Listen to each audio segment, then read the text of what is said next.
Welcome, everybody, to the Unraveler Show with the special nights with the Deconversionists. Tonight, everybody, we have some very special guests joining us. We have Tim Mills from Harmonic Atheist. Tim, so glad to have you here. Thank you so much. Yeah, you bet, man. We have Jennifer Fishburne from Answers from Genesis. Jen, great to have you. And unfortunately, our fourth guest, that was Elliott Christopherson, could not be here tonight. His father passed away this weekend. Our condolences are with him and our thoughts as well. And we had somebody else be able to step in, but not a no-namer. Let me tell you something. We are very, very privileged to have Jacob Berman from History Valley joining us. Jacob, thank you for jumping in at the last minute, buddy. Yeah, thank you for inviting me on. Absolutely. It's great to have you. Now, we were supposed to be four atheists that used to be four Christians that all thought atheism was nuts. So now we're three former Christians that thought atheism was nuts.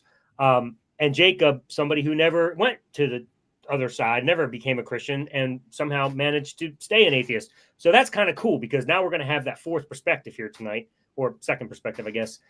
That's going to bring a lot to the table. So you're going to get your chance to ask any questions you want. And we're going to have the opportunity to answer those and see your thoughts and hear our thoughts. So this is going to be a great episode. And if you don't have any questions tonight, that's your choice. You may not have anything to say. We're going to answer a lot of questions and objections anyway, because we have been around the block. We've talked to a lot of Christians that have had objections. So we've got plenty to say tonight. But I'm hoping that you guys have brought your questions and your comments or objections because the floor, the chat has the priority tonight. That's the way the show is going to work. So go ahead right out the gate. Start typing your questions. Start typing your comments. Again, this is all about what do atheists think? How can you be an atheist? How ridiculous is it? In fact, guys, I'm going to start out right off the bat with one that I get a lot. And I want to give you guys a chance to respond, and whoever wants to jump in can. But it's this basic comment. I've seen it many, many times. Atheists have faith too. I don't have enough faith to be an atheist. What are your thoughts to that? Tim, I'll let you start. Go ahead, just so we don't have a bunch of people jumping at once. Yeah, that's a crazy one. I've heard that many times before as well. I feel like, when we say I don't have enough faith, you're really looking... Like, to me, I'm just going back to my days as a Christian. Faith was something that was seen as something that you exercise without evidence. The doubting Thomas figure was portrayed as the bad guy, of course, as the guy that didn't do it God's way. All the other examples throughout the Bible, the idea is that you're going to place your blind faith in Christ and the gospel and in his general plan for your life and his will for you without the evidence. And as I obviously went through my deconstruction, I realized that the evidence is quite the other way around. The evidence is against this God being real, and it's very much for him being mythology. I think, too, a lot of them, when they say I don't have enough faith to be an atheist, they're probably giving this idea that they're looking at perhaps something like evolution or the age of the earth or nature in general and trying to say, I can't imagine that this all came together by accident. I can't imagine that there isn't some kind of mastermind behind it. And I think, again, that's sort of the God of the gaps thing to say. Just because we don't understand it, that doesn't imply that there is a God. It certainly doesn't imply that Yahweh and Jesus are behind it all. It's certainly a beautiful thing to look at the mysteries of nature and say, I have no idea how in the world this all came together. And life is a mystery. Life is beautiful. But to be able to have the humility to say, I just don't know. I have so many questions, and that urgency to say I have to have an answer. And if the best that people can come up with is it must be a God, and I mean that you'd have to at that point even clarify which God and why is it not many gods. But if you're going to have to plug in an answer right there, then I think a lot of us needed at that point, and people that aren't there yet need to do this, to say, I need to step back from this edge and say, I have this urgency to have solidity and answers in my life. And if I don't have them, I can't take it. And to say, no, life is much more beautiful than you think, even with the mystery. And it's not saying that I've got faith in evolution or chance, or I've got faith and randomness, whatever, or the roll of the dice, but it is saying that there's so much that we just don't know.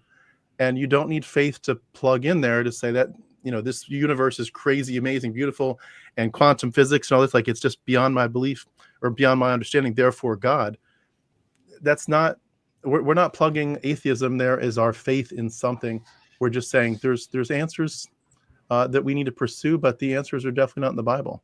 I'm just giving what's off the top of my head here, but I would say, they're looking at people's epistemology, and they're saying, I want you to epistemologically surrender. Just give me a blank check for all that you pastors say. And it's just, you get to a point where you get sick of yourself for having lain down and surrendered at that and say, I'm not going to just let theology fill in the blank check of my life.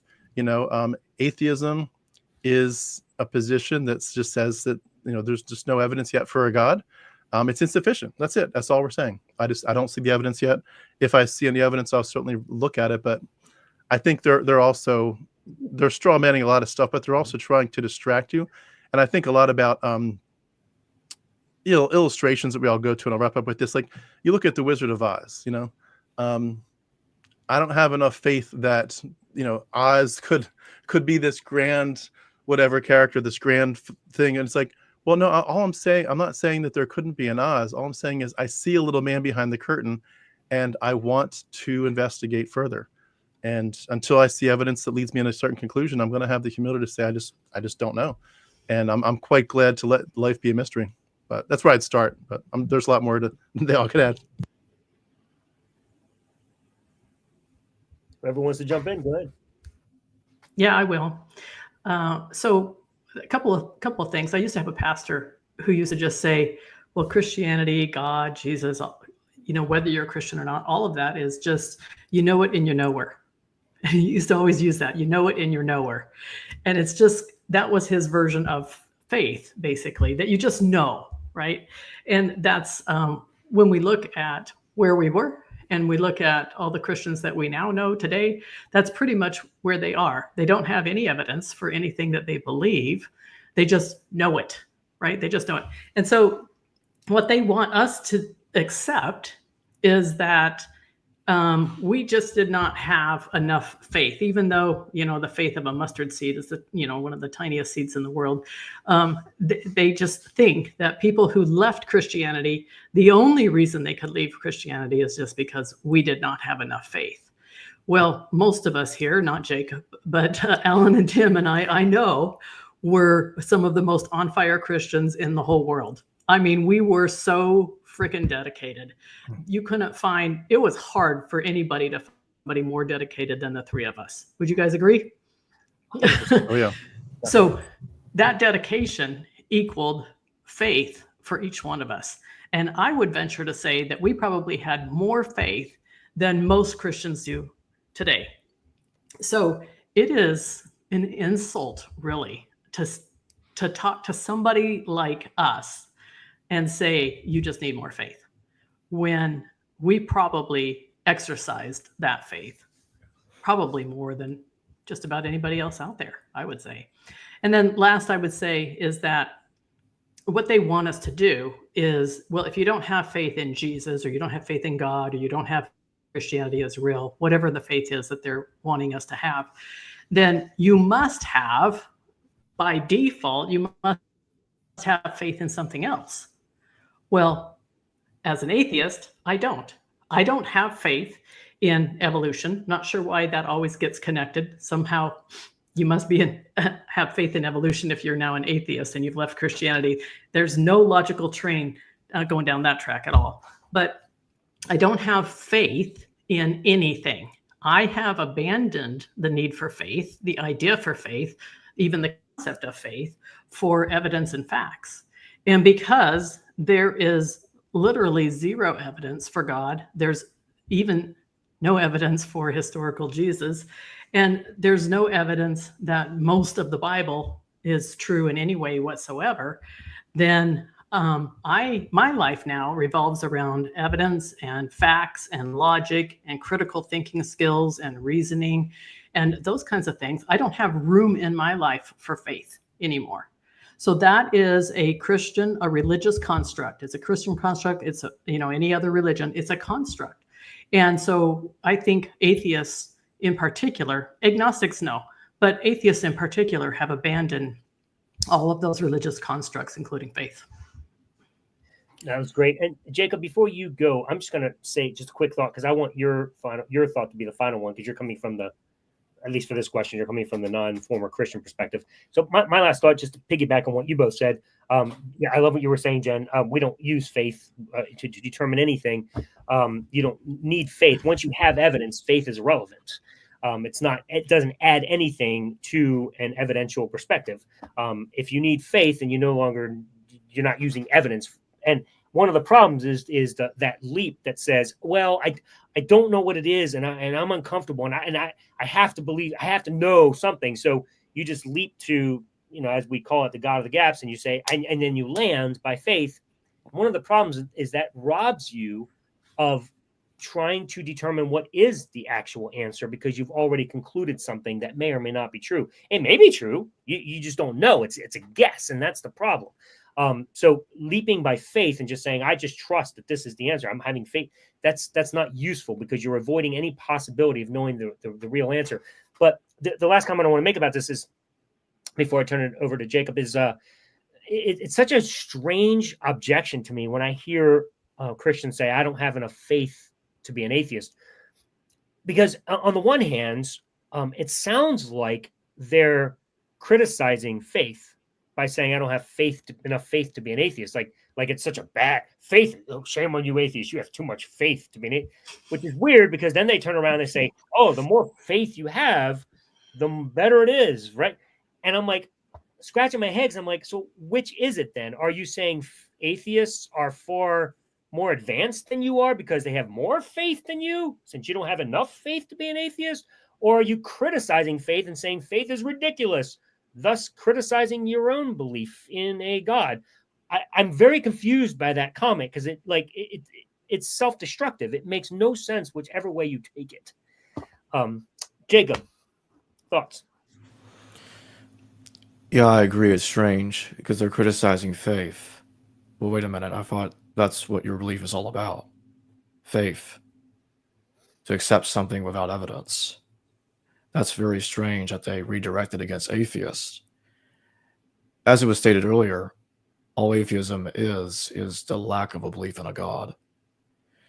Now, because they often hear from people who happen to be atheists that they accept evolution, which contradicts the idea that God created humanity. Now, they'll try to say, because it depends on which Christians you talk to, and they'll say, they'll have different things to say about atheists. They'll address atheists differently. It just depends on which kind of Christian you talk to. But very often they'll say, well, you have faith in evolution. Show me the evidence that something can evolve and turn into something else. Right? You can't show that in somebody's lifetime. They're misunderstanding how long it takes for evolution to work. And they don't care. You can try to explain it to them as many times as you like in so many different ways. They will not care. So it's strange, because atheism, the lack of belief in a God, does not require assuming evolution is true, or all the other stuff that a lot of atheists tend to really know happen, because evolution has so much enormous evidence. It does not require faith to accept evolution. Christians will actually incorporate evolution into their belief system by saying, okay, so I know what to do. I'm just going to say God created Adam and Eve through evolution. That's the ticket. All right, okay, so now evolution fits the book of Genesis, so we're good. No problem there. So they'll try to harmonize science with the Bible, which is interesting. It's a little clever, but it's ridiculous at the same time, because the Bible doesn't describe this stuff. You are reading modern discoveries into the text and say, okay, it all fits. I just find that kind of funny that they do that. But yes, as it's been stated earlier, I was never a Christian. So I do tackle this, I suppose I tackle this a little bit differently, yes. But at the same time, I do largely agree, not just largely, but pretty much entirely agree very often what other atheists tend to say, former Christians who became atheists. I think Christians are trying to move the goalpost here quite often by saying atheists have to have so much faith because they assume that atheism requires assuming all that other stuff that we were talking about earlier in order to be an atheist. No, you can not. Somebody can. And I'll end off by saying somebody can be an atheist without believing evolution. Hey, That's right on. That was a great way to round out that conversation. Can I Yeah. Can I jump one more time, Alan? Just sorry to extend the question. I think just important to note too that just the whole question, them asking that, is in some ways a distraction from the fact that we're asking that question. We're saying it to them, and of course that's what they're doing. They're being snarky to us. So we're saying, I don't have enough faith that there's a talking snake and a talking donkey, and that a virgin gave birth to a guy who's going to save us from his father's wrath, and the blood magic works. But I think that's the real crux of this in many ways to me, is that we are looking at a scenario where we are making it obvious that they are believing in something that is absurd, and they're trying to distract from the absurdity. But when you get back down to it, to the bare bones basics, you can't deny it. Christianity is an absurd worldview. It really is. I mean, it's sick and bizarre, and it's based obviously on other earlier mythologies. The whole thing is they're trying to say, hey, look, squirrel. It's like, no, we're going to stay focused. The main point is the main point. Your worldview is absurd, period. And your holy book is absurd. Well, it's a great point. In fact, it seems like it is a reaction to the burden of proof lies on the one making the claim. They don't have anything to respond to that. They don't have any proof, so they turn around and say, oh yeah, prove God doesn't exist. There. Right. And that's, I hear that a lot. That's the whole, and this same question stems from, see, I don't have enough faith in being an atheist because you can't prove that God doesn't. It's exactly right, Tim. Yep. So jumping into the next question, obviously, super chats are going to get the priority above the priority in the chat. And as of right now, I don't know whose channel this is coming from, but we're going to take the super chats anyway. It's coming from mine. There's two from my channel. Yeah, I know. So we'll take those first. So we appreciate those coming in. Just FYI, if you haven't subscribed to either my channel, I would love you to do that. That would be awesome. Or Answers from Genesis or Harmonic Atheist. All the links are in the chat below or in the info below. We would all appreciate more subscribers. It helps us to do more shows like this and give you an opportunity to be a part and follow of what we're doing. I would particularly appreciate it, being a little bit newer on the scene than the rest of these guys. So if you wouldn't mind, just jump on there and subscribe as we talk. That would be awesome. From Constellation Pegasus, gave $19.99 to Jacob and everybody else. We'll start with you. I don't think this is so much of a question, but Jacob, if you wish to respond, you can. He says, one of the good things about leaving Watchtower is that we have access to original records, so we can fact check their history of what we can learn about their flip-flops and everything else. It was traumatic, but easy to do. More of a comment, but Jacob, go ahead if you want to say something. I don't really have much to say. As you know, it's not a question, but yeah, I basically I agree with the logic of what the super chatter is saying. Right on. We got a second one from Constellation Pegasus for another $19.99. One thing that throws me for a loss is the words Lilith in the Hebrew Bible. Modern ones use that word. Rashi can tell the difference between an owl or female demon. Christian or Jew can't fully explain it in Isaiah. Again, sounds like a question. I mean, a comment, but if you would like to say anything about that, go right ahead. Yeah, I don't have much comment on that. I mean, other than to say that there are Sumerian origins for Lilith, but that's all I can say about that. No, fair enough. Like I said, it was just a comment, but I wanted to give you a chance to respond. From Eastgate Adoptionist, have any of you considered adoptionism? Jesus was manifested with the Son of God at his baptism. My initial comment's going to be no. We don't even believe Jesus was the Messiah, so why would we consider that? But maybe you guys have better answers than that. Go ahead. That idea comes from the Gospel of the Hebrews. The Gospel of the Hebrews are discussed by many church fathers. It's a very interesting text, at least to me. It appears to be smaller than the other gospels, at least from what I've seen of it so far, from what I know of it, because I've been looking into it for years.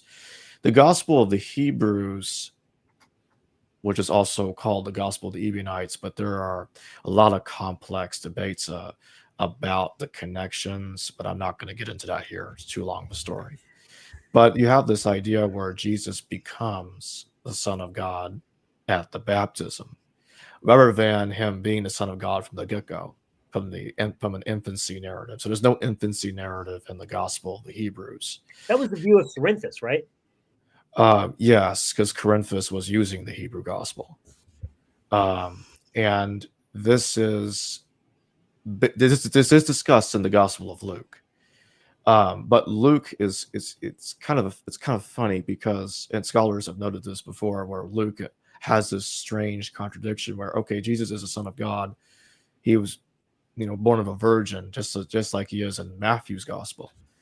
But he seems to become the Son of God again in Luke chapter 3. Okay, so he becomes Son of God at the baptism. That's kind of strange. Why does Luke have that going on? Well, if you follow a scholar like James Edwards, for instance, he is a believer, but I think he makes a lot of good points about the Gospel of the Hebrews. I think Luke was using that text as a source, and I think that explains the contradiction that's going on in Luke. The church fathers seem to be aware that the Gospel of the Hebrews is older as well, and that's a problem that they were wrestling with, a very serious problem. But I'm not going to get into all that right now.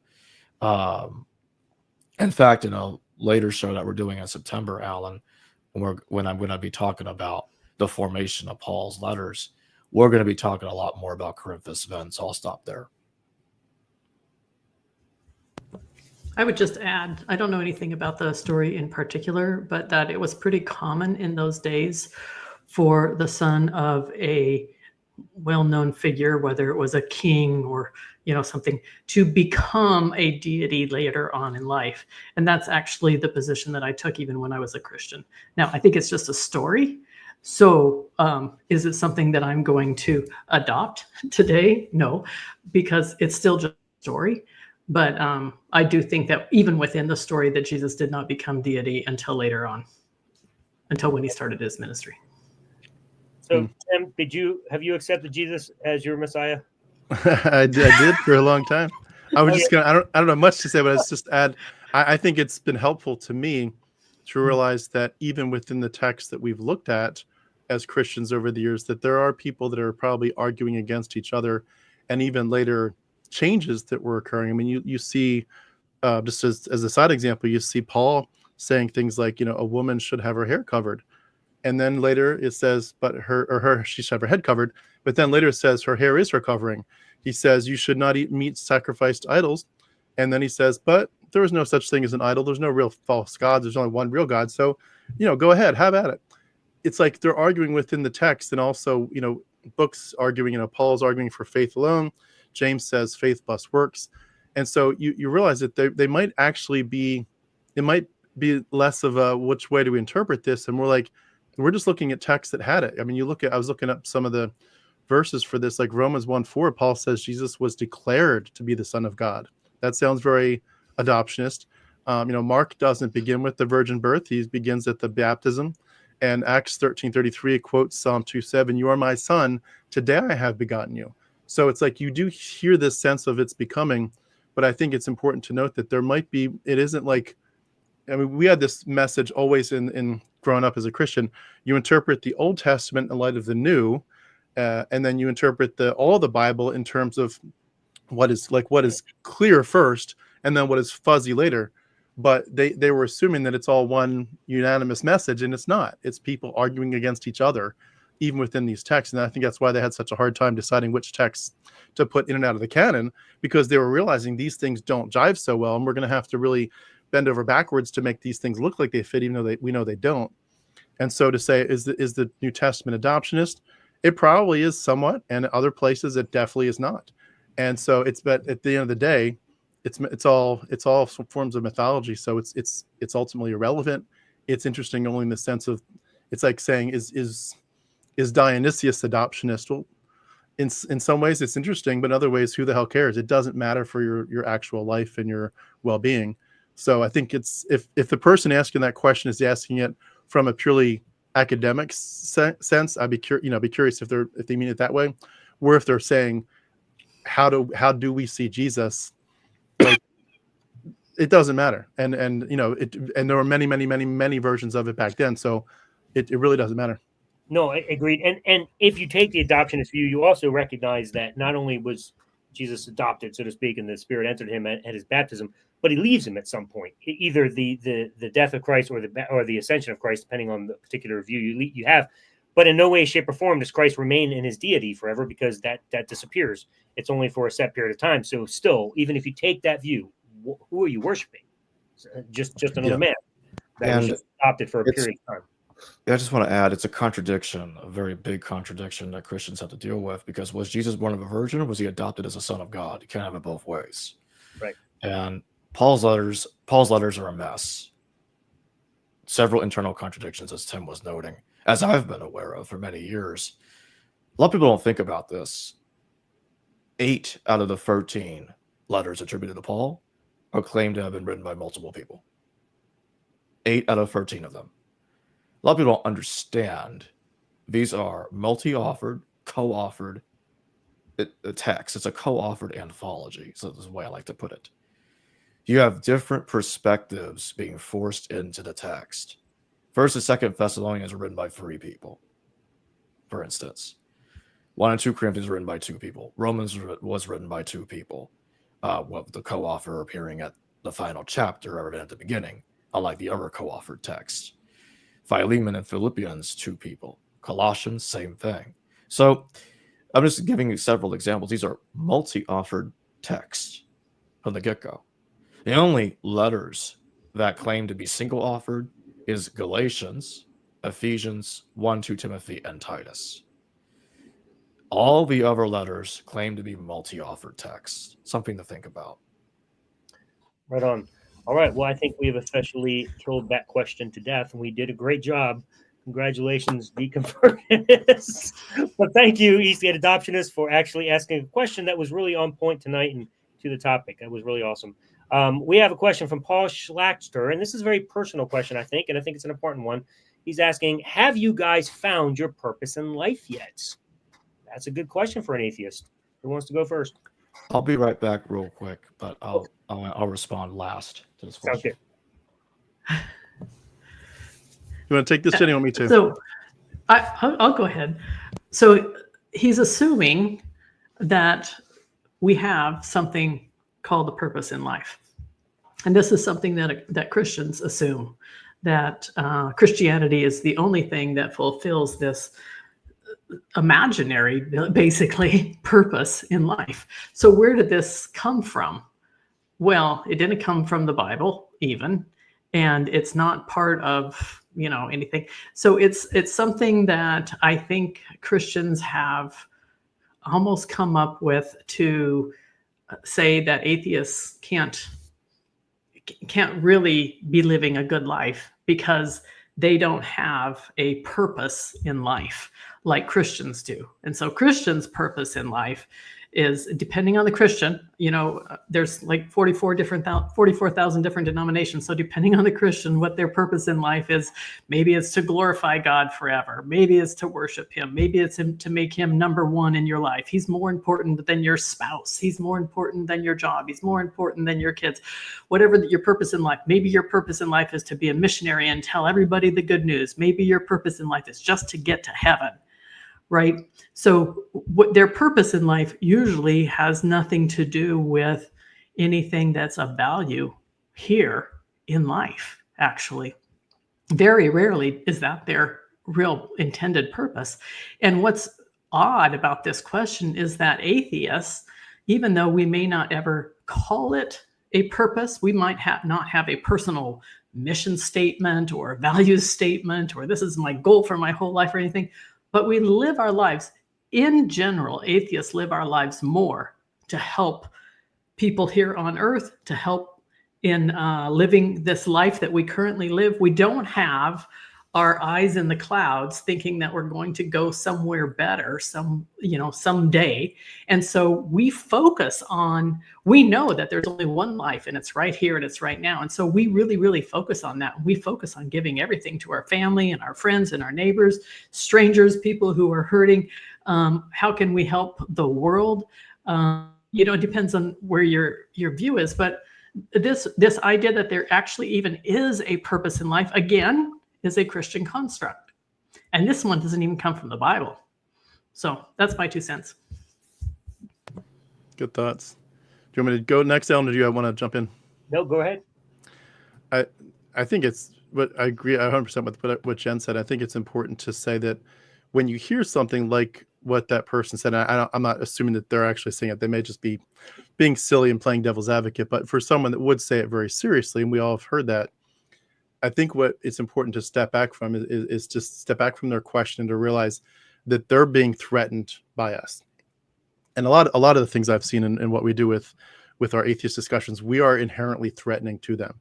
But what they're basically saying is, if you don't believe in my particular version of my beliefs and worldview, if you don't believe in my particularly inherited and forced upon me purpose in life, if you don't believe that way, then your life is basically meaningless and you have no purpose. It's very similar to, if you don't have my morality, then you have no morality.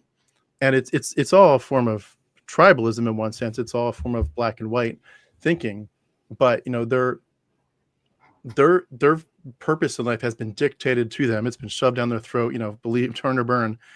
And we're flipping the script. Obviously, we're not pretending that there's some kind of divine narrative. We're not outsourcing ourselves to this divine taskmaster, but we are making meaning. And I think it's been very helpful to me to realize that we are just in the long stream of evolved animals. We are obviously different because we have developed consciousness, and that is unique and amazing, but evolution hasn't stopped with us. It's not going to stop with us. And you wouldn't look at the earlier versions of humanity, and you wouldn't look at the primates that were basically still swinging in the trees and say, what's your purpose?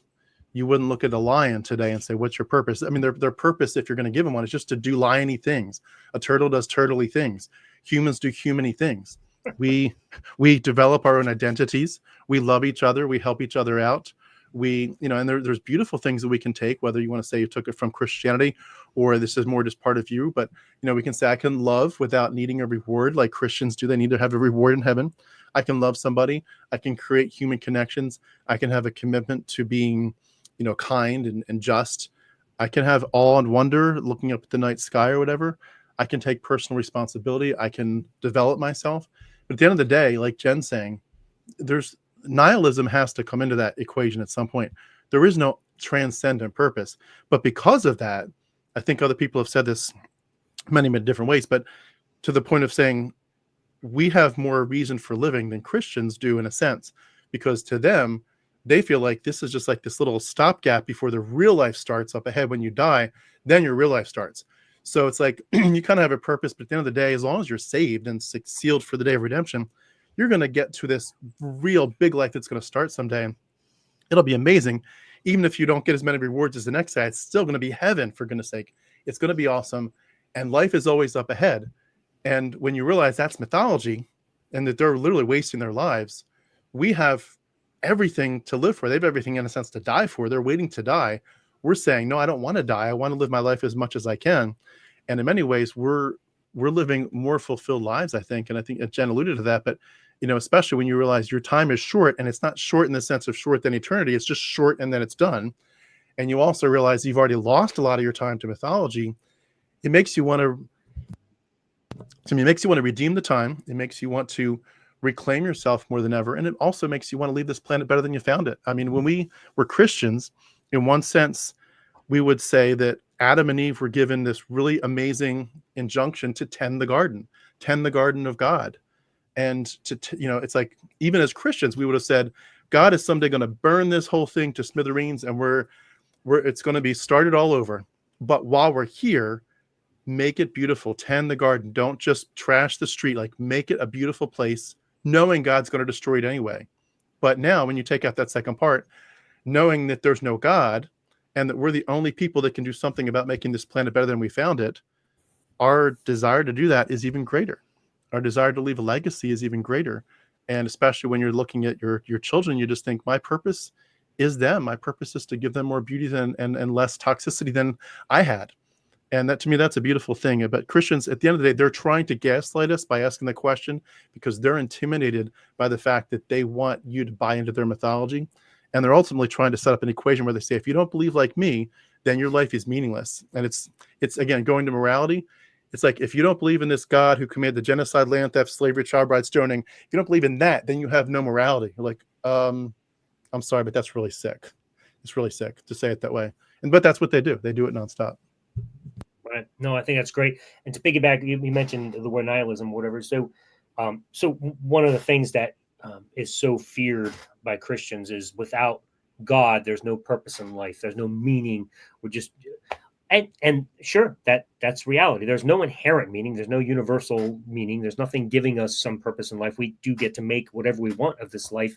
But it's odd to me now, sitting on this side as an atheist, wondering why I ever wanted some superior being or supreme being to give me some purpose in life.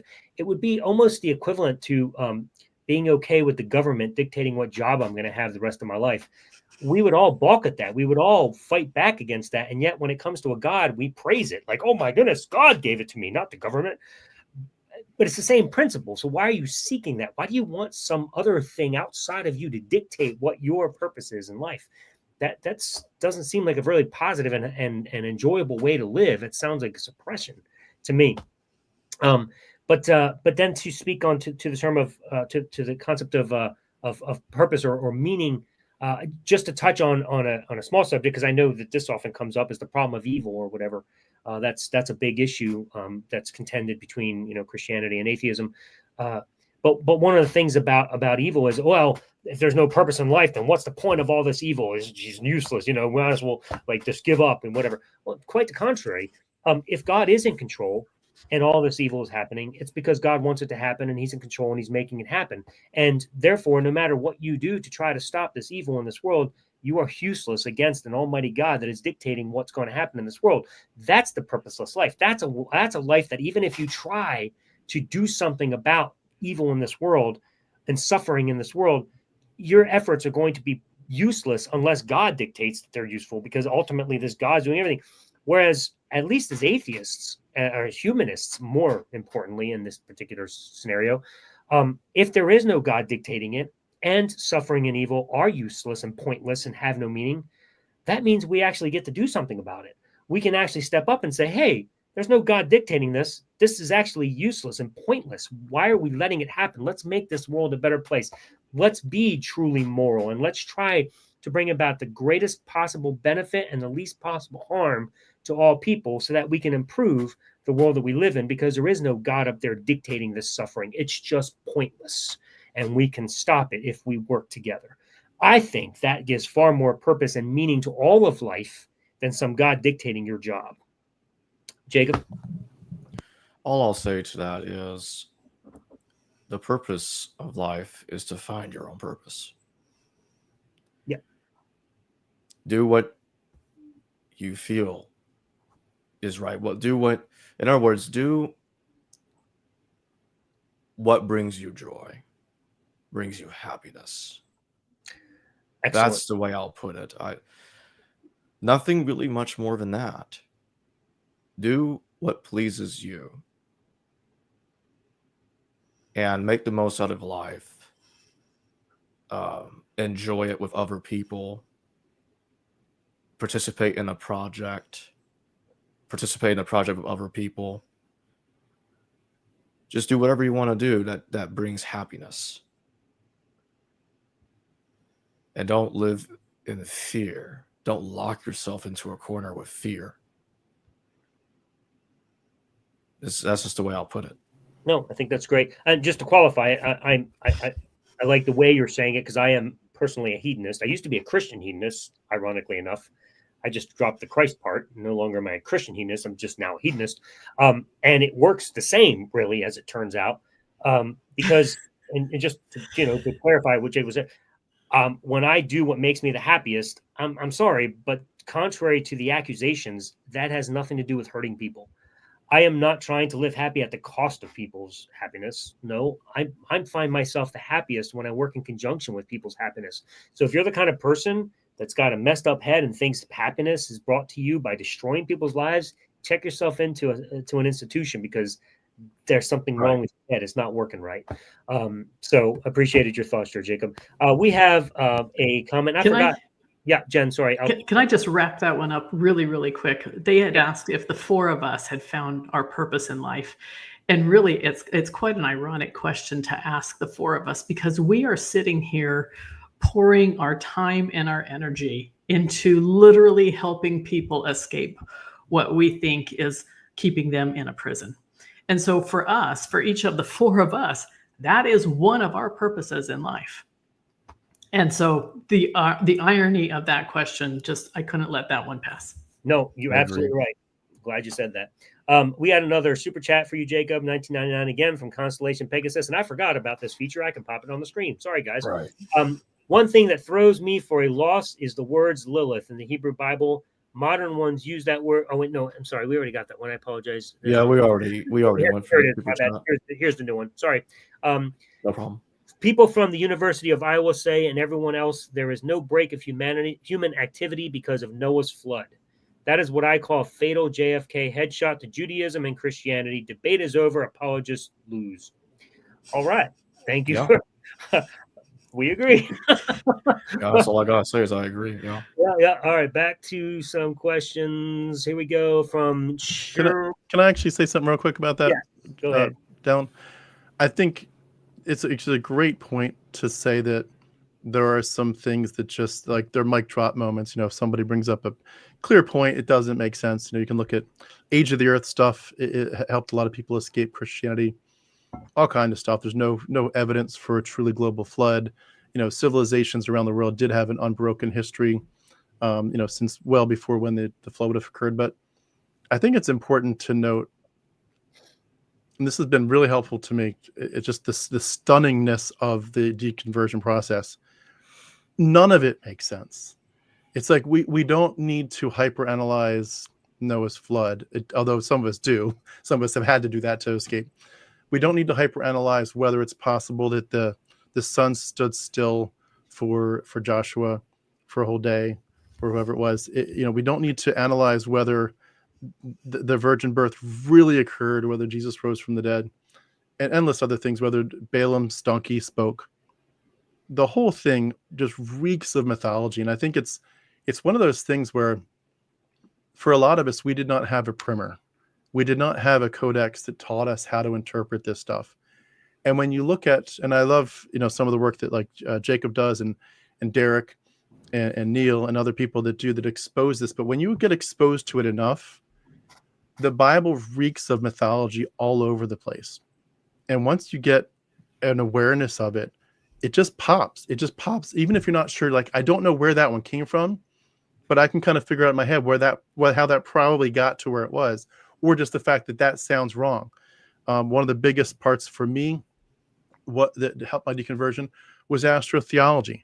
And once you see it, once you get enough knowledge to understand where certain references are, in where they're referencing certain constellations, it's like, oh shit, you guys are this is all star stories. And you stop asking yourself, was this based on a historical event? Well, it could have been, but what you get the primer. Or the same thing with Dr. Dennis MacDonald, when you start seeing the Greek epics that these are based on. And like, for example, Emmaus, the servant who became aware of Odysseus's, that he was this man because of, he'd been away for so long fighting at Troy. But when he comes back, Emmaus, one of the servants, figures out, this is, even though this is an old man, this is Odysseus, this is him. I have figured you out. I have understood your hidden identity. I know who you really are. And, if we could shave off your beard, we'd see you. You're the same Odysseus that left. Well, then you see in the New Testament that the disciples become aware of Jesus' identity on the road to Emmaus. And then you see things like Plato. He wrote this great book that was like the Bible back then called Timaeus. And then Jesus heals the blind man who's called the son of Timaeus. You start to get all this stuff. And so when you see a new word, like, I wonder what the word Zacchaeus means, little man that climbed up in the tree. I wonder what Zacchaeus comes from. It doesn't really matter if you figure it out. You kind of get clued into they're playing on words here. They're telling stories and jokes and puns. They're referencing other mythologies. They're telling star stories. And you just, it's important to note the big things like Noah's Ark because of things like, Ken Ham and all that bullshit. But I think it's important to also say the bullshit's written all over it. Not bullshit in the sense that the Bible isn't beautiful. It's an amazing book. You had to be pretty clever to write it. But as a worldview, it's bullshit. As a mythology book, it's pretty clever. But I'm saying, you got to get that. I think a lot of Christians, that are on the fence and trying to look at apologists, they're trying to look at specific things and they're trying to figure, is there any way to make this sound rational, logical? It's like, step back from the edge, dude. Seriously, like, look, you got a talking snake, you got blood magic, all this stuff, and none of it relates to your real life. You don't see angels and demons. You don't see this stuff happening. You don't see the sun standing still. None of it relates to the real world.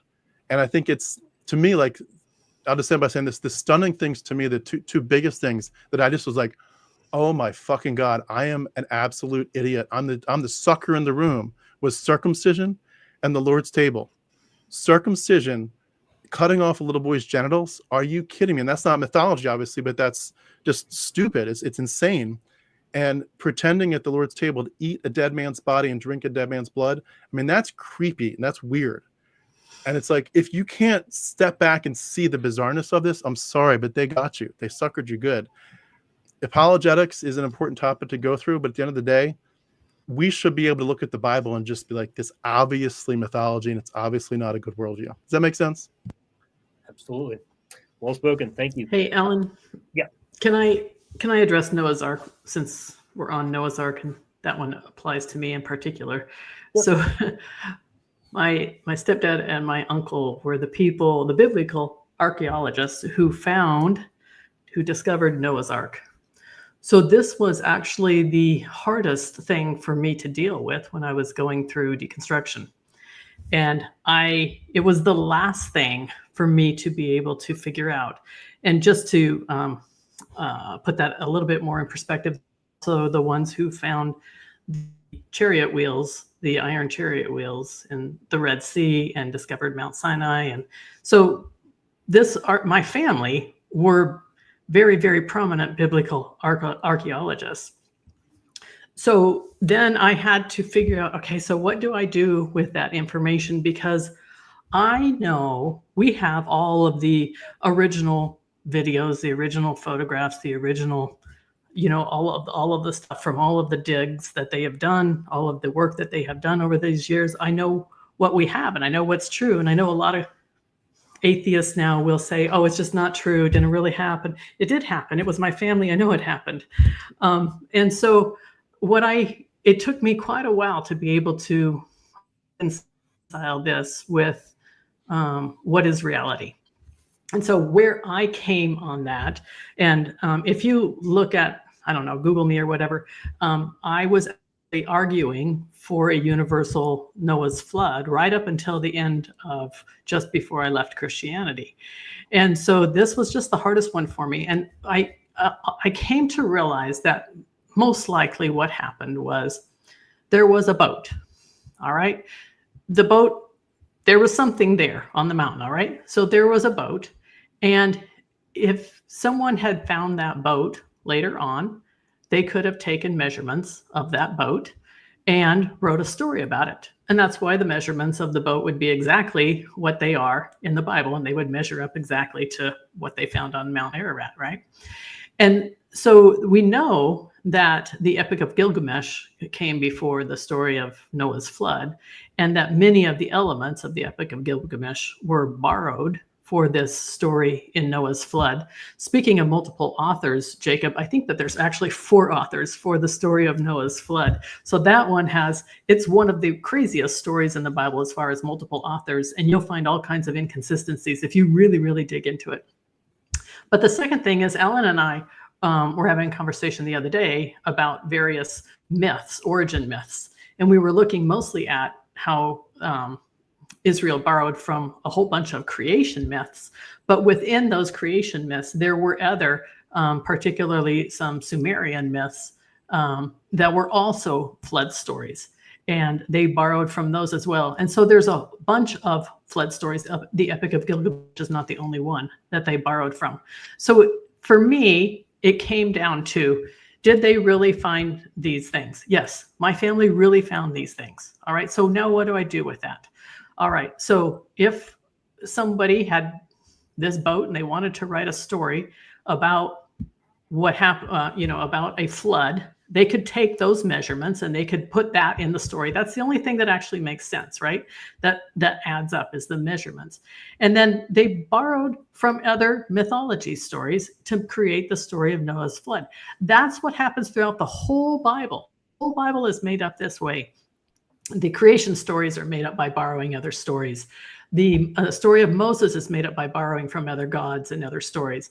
All the stories that we see in the Bible, all the Jesus stories are made up from borrowing from tons and tons and tons and tons of stories. That's even more than all of the others combined, probably.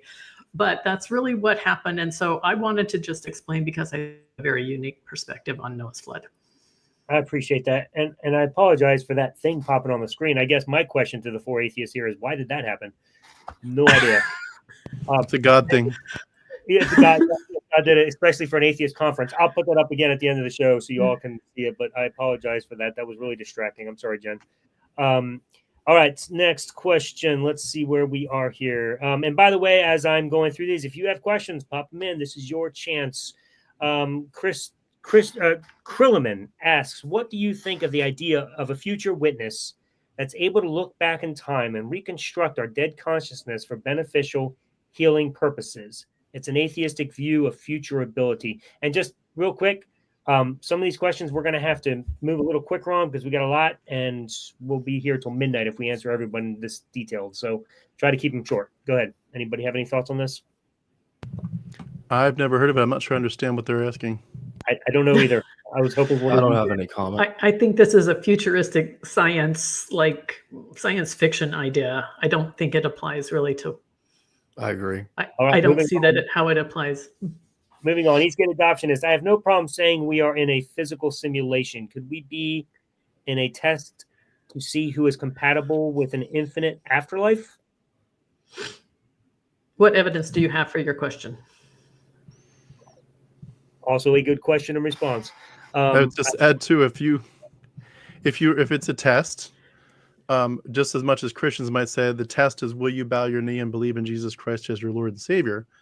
The test might also be, conversely, there might be a God who's completely different, or gods, and they're testing to see, are you able to see that the Yahweh character is an absolute psychopath?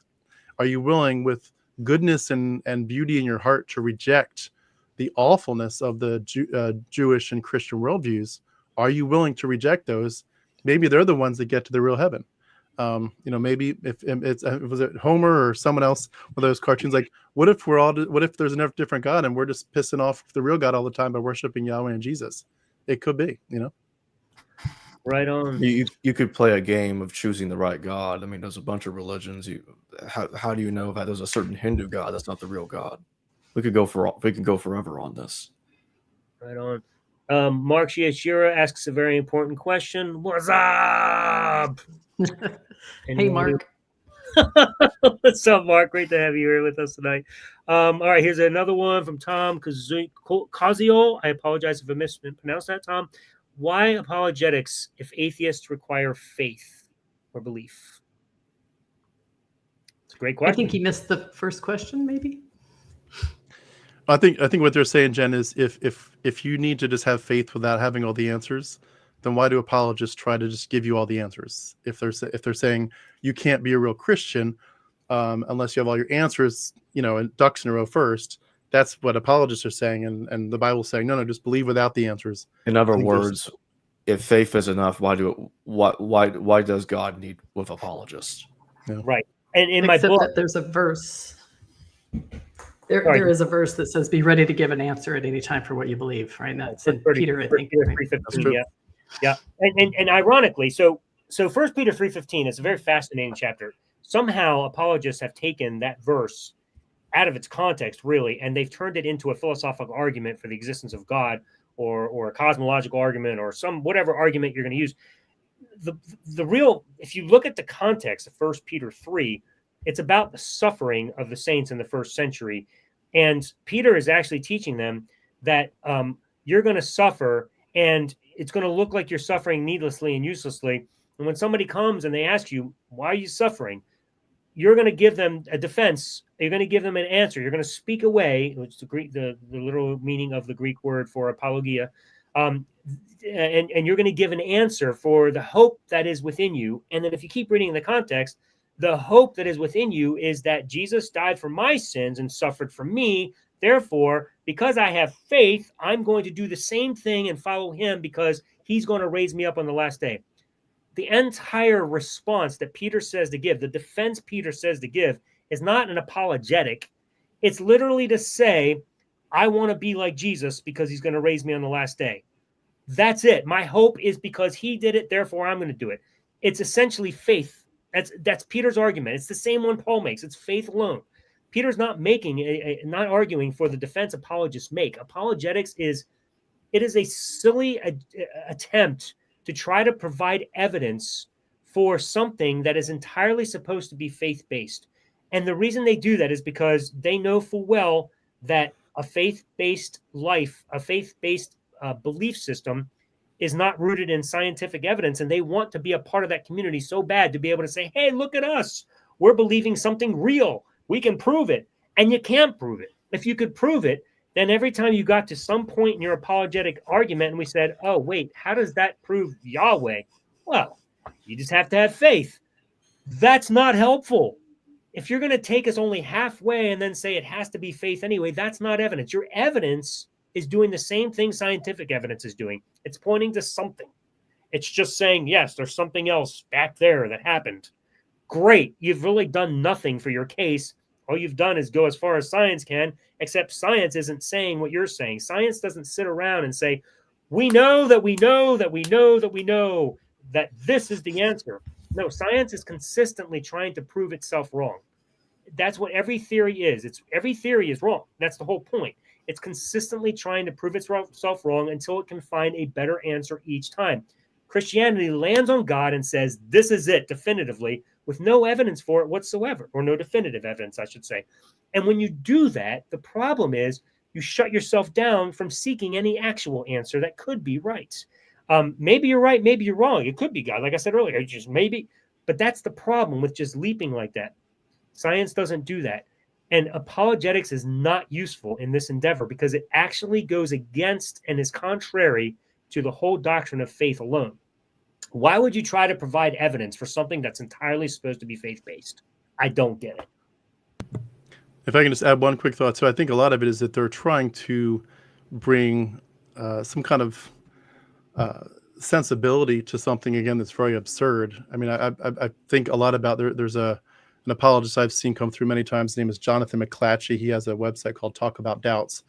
And I see him often advertising, hey, please come, one of our 30 Christians that are dedicated to answering your questions will, jump into a chat or get on a phone call with you. And they're trying to bring some semblance of, we are not believing the absurd. It's like, and they're trying to, it's a lot of smoke and mirrors. We're going to talk about the amazing complexity of biology or this or that. And they're going to ignore a lot of science. They're going to only bring up the science they want. But when you come down to it, again, you have to get down to the absurdity of the claims of the Bible. They're not going to start with, we believe in a God of genocide, land theft, slavery, child bride stoning, genital mutilation, blood magic, all this stuff. They're going to start with this academic stuff. They're going to try to make it respectable. And in many ways, I in some ways almost like it when Christians talk, because they dig the hole deeper. They make our job easier. They sound more absurd the more they talk. But the hard part about that is that there are, a lot of Christians that are on the fence that are thinking about things. They're very susceptible. They're very weak, and there can be suckered, especially when they've got a lot of pressure from loved ones to stay in the fold. But the more that they do this, the more they look like they're just trying to defend the absurd. And it's one of the, I love doing like a post-mortem, or like, people say I'm a people watcher. I love when you hear people say that about themselves, because it makes you think maybe I should be a people watcher too. And just what can we learn about human nature? Often when I'm thinking about a specific topic, I think through it, and then I try to step back later and say, what does this teach us about human tendencies? Humans tend to believe absurd things, and then they tend to try to justify it. And especially if you have peer pressure to do it. And that's one of the weirdest things. But I mean, this isn't just about epistemology and about theology. It isn't just about mythology. This is about human nature. Like, we need to admit there's some whacked stuff in the way that we see ourselves in the world, and our unwillingness to be rational. We are far less rational creatures than we admit. And so many of us are, and I'm not saying that as if atheists get it all. You can deconstruct and deconvert from Christianity and still be a very irrational person. And I think we all have to have the humility to say, I'm probably still irrational. I was irrational as a Christian. I'm now an atheist, but I probably got some things that I'm not seeing right. And to admit, I mean, that's one of the things that Christians cannot be humble enough to admit it. Admit it. You tend to believe in the absurd and defend it at all costs, even though you don't have to, just because of the peer pressure and the sunk cost fallacy stuff. But come on, you've got one life. Make it count and get some truth in your life. But they're not willing to do it. And it says a lot about human nature. It really does. It's fascinating to me. Right. No, a great point. And I think Jen touched on a lot of this earlier, and especially when we were talking about faith, my opening question at the beginning of the show. But it doesn't make any sense. And I hear this all the time. One of the criticisms I know we'll get, even after this conversation, I can already see it. It doesn't matter how much we say. Well, you guys are being ridiculous. Faith doesn't have to be without evidence. There's absolutely evidence for the existence of God, and it's just part of faith, and it makes it stronger. Look, you're misunderstanding the whole concept of faith. If you have faith, you don't need evidence. And if you have evidence, you don't need faith. Like, that's what Jen was saying earlier. Evidence isn't based on faith. We're not living by faith when we see evidence. Evidence is just something you acknowledge, you recognize as true or not. It's that simple. It's not a thing you have to take on faith. And I hear this argument a lot. Oh, yeah, you have faith that if you sit in that chair, it'll hold you up. That's not faith. That's based on evidence. That's based on testable evidence of past experiences of this particular chair, and also chairs in general. I just know they hold you up. Is there a possibility one will fail me? Yes. That's why it's not faith. I'm not just taking it on. I know, right? It's testable, provable variables that tell me that this chair will hold me up. So to say that faith and evidence work in conjunction is a complete falsehood. You cannot say that. They do not work together. They are like oil and water. They are complete contradictions. Jacob, do you want to make any last comments on this before I move on to the next question? Nope. All right. Next question. Do you even exist? Jacob, go first. I'm just going to quote that famous saying, I think, therefore I am. That's all I got to say to that. Okay. Anybody else? Nope. Great answer. I think it's a great answer. I would just say, I think you all have alluded to in other answers, I don't think we have enough evidence to know. And, for all we know, again, this whole universe might be a drop in somebody's watering can. We don't know. We just don't know. And I think that I love thinking about the possibility that we're in a simulation, but again, I don't think any of the evidence is there for it. I do think that from where I'm standing, we're evolved animals. Live your life as much as you can doing the human things that you do. And if there's more to it, if there is a God who wanted to demand more of us, it could have been a lot clearer about what the expectations were. It's the fact that it's silent and unclear says a lot. If it's out there somewhere with demands that we're not meeting, All right. Arn Anka, thank you for the question. I would just say in response to that also, I think hard solipsism is genuinely an impossible thing to know. We just, there's no answer to it. We can't know 100% certainly that with 100% certainty that we are not some, brains in a vat. We don't know. But what we can do is, if we're going to have any conversation whatsoever that takes place in the reality that we know, we have to just put that out of the equation and say it's silly to even discuss that, because if it turns out that's the answer and that we are brains in a vat, then none of it matters anyway, but we can't possibly know. So let's leave that out of the equation. We're talking like human beings. We're talking like this is our reality. This is how we have to live based on what we actually do know, not what we don't know. So do we even exist? Well, as far as we can tell from the reality that we're all living in, yes, this would be a logical deduction from the way that we exist and talk and have our being. And I think, therefore, I am. Great answers. Another one from Art Anka. Can it not just be that some are more locked into fantasy-based thinking? I mean, yes. Does anybody want to elaborate, or is it just a yes or no question? I would just say it's brainwashing. Though it's not just fantasy-based thinking. I think that doesn't just naturally occur. I think that's a part of brainwashing.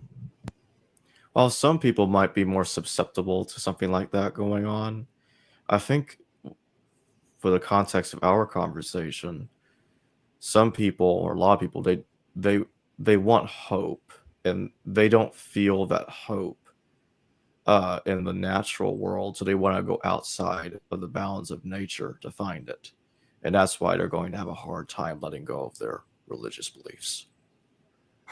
All right, very good. I am scrolling, and I'm not seeing any questions from the floor currently.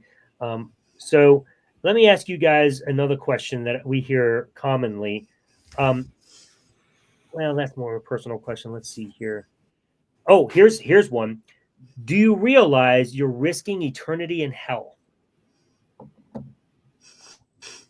My response is, which hell are we going to? All right. Jen, you want to take this? So one? that I just assumes that there is a hell. I mean, these kind of questions, and many of the Christian questions are this way. And we've talked about several of them today, that Christians assume something begins, like there's a purpose in life, or there's a hell, or there's a heaven, or there's a Jesus, or the Christians assume so many things to begin with, and then they ask the question around their assumptions, and they want to put us in their box. And we used to live in that box, at least the three of us, right? So when you study hell, it becomes, that's one of the easiest things to let go of. For many, many Christians who go through the deconstruction process, hell is one of the first things to go. And there are even a good number of Christians today, especially those in the grace movement, who just don't even believe that hell exists, and they still stay Christians. So I think that one is just another one of those, this is your belief, and you're trying to put me into your belief. I studied this topic. All of us have studied this topic enough to know that I'm 100% certain there is no hell. It does not exist. So no, I don't have any concerns about that in the least. It's not my construct, it's your construct. Right. I would just add it's clearly mythology as well. I mean, when you look at the history of the origins of hell, you look at the influence of Zoroastrianism on ancient Judaism. You look at how this evolved. You look at some of the afterlife stories of ancient Egypt. All that stuff. You can see it. You can see the stories evolving, and you can see that it didn't start out as a place of punishment. It started out as just a place of like dead people walking around in caves underground, and and Hades and so forth. Or I'm sorry, and what's the word I'm looking for? Sheol. And then eventually it gets turned into these these Greek mythologies where you're looking at Hades and Tartarus.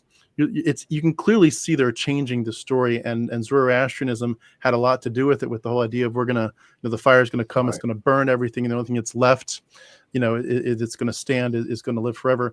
But you also, I think it's again important to go back to human nature with this.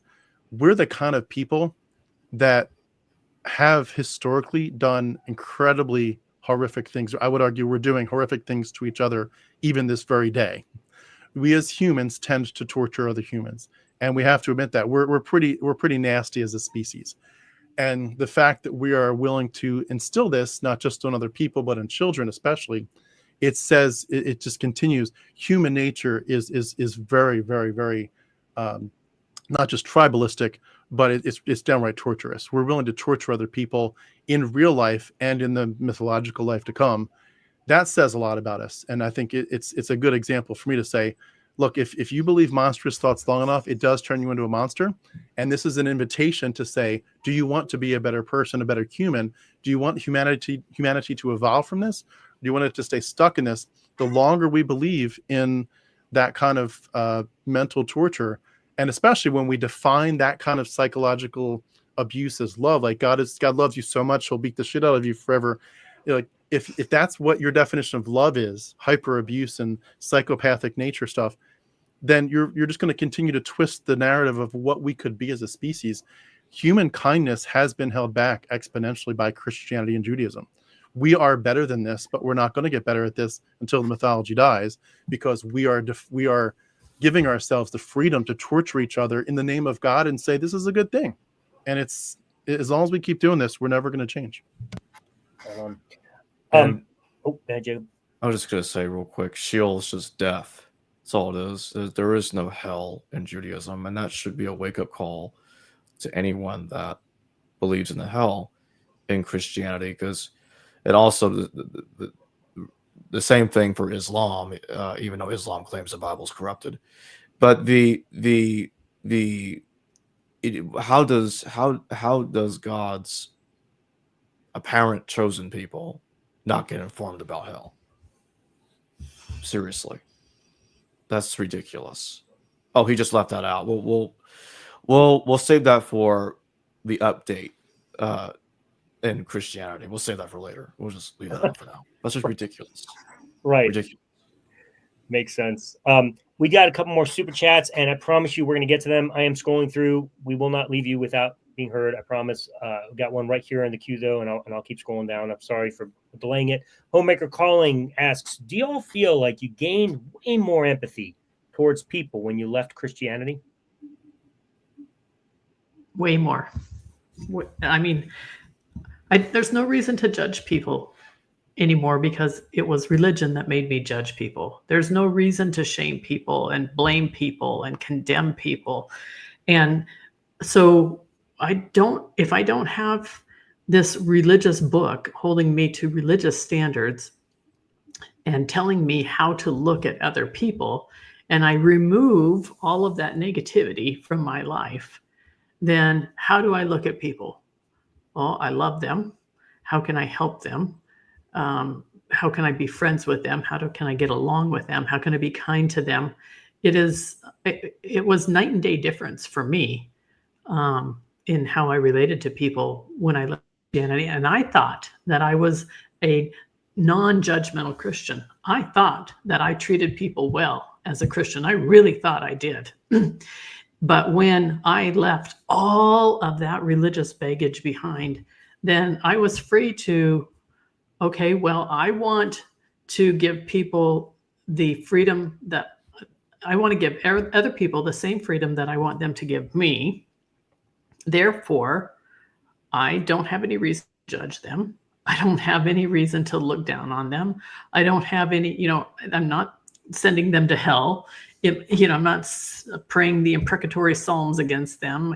I don't think that they're wicked because they, love this person or they have sex this way, or, I don't think all of these things anymore. And it just totally changed the way that I see other people. Other people are they're another version of me. They're not, there's no reason for me to look at them any different than I look at myself. So yeah, it really, really, really, I significantly noticed that I loved people a lot more. And I'm just going to piggyback on that, to your point, Jen. When you follow the Christian love that the Bible teaches, you not only do you not get that freedom that you're talking about and that empathy that you're discussing, but it's quite the contrary. It's submit or else. It's a demand that you have to do what this God says or you're going to die forever. That's not empathy. That's in slavery. That's what it is. And so that's essentially what the gospel call is: become a slave to Jesus or be punished forever. I mean, that's the message. It really is. And then what do you become? A bond servant of Jesus Christ. You become a slave for eternity. That's not an empathetic life at all. There's no way that I can be empathetic towards somebody if my call as a missionary of God is to go around telling people submit or else. It's nuts. Yeah, I would add to maybe the sense that I think we do develop more empathy because in some ways, again, this tells us about human nature, but also it gives us this sense of what other humans are going through. When you look at the fact that humans are basically in this whole thing, we're heavily indoctrinated, which is a trauma. We have attachment wounds between our own parents and our heavenly Father. We have these fight or flight or freeze, whatever responses to God and the Holy Spirit, and sin and the fear of hell and the fear of judgment from the community. We have shame-based conditioning across the board. You should be ashamed of yourself. You're wicked. You're born in sin. Nothing you do is good. We've disassociated for our whole lives. We've been codependent our whole lives. We have the need for so much like inner child work. It's off the charts. And then you do some of that work as you deconvert, and you get trauma informed, and you see the wounds beneath the behavior, beneath the surface, and you see why people are saying certain things, why they're afraid, why they act and react a certain way. And you see the fragility of our lives and of our beliefs and of our worldviews and of our emotions and the psychology behind it.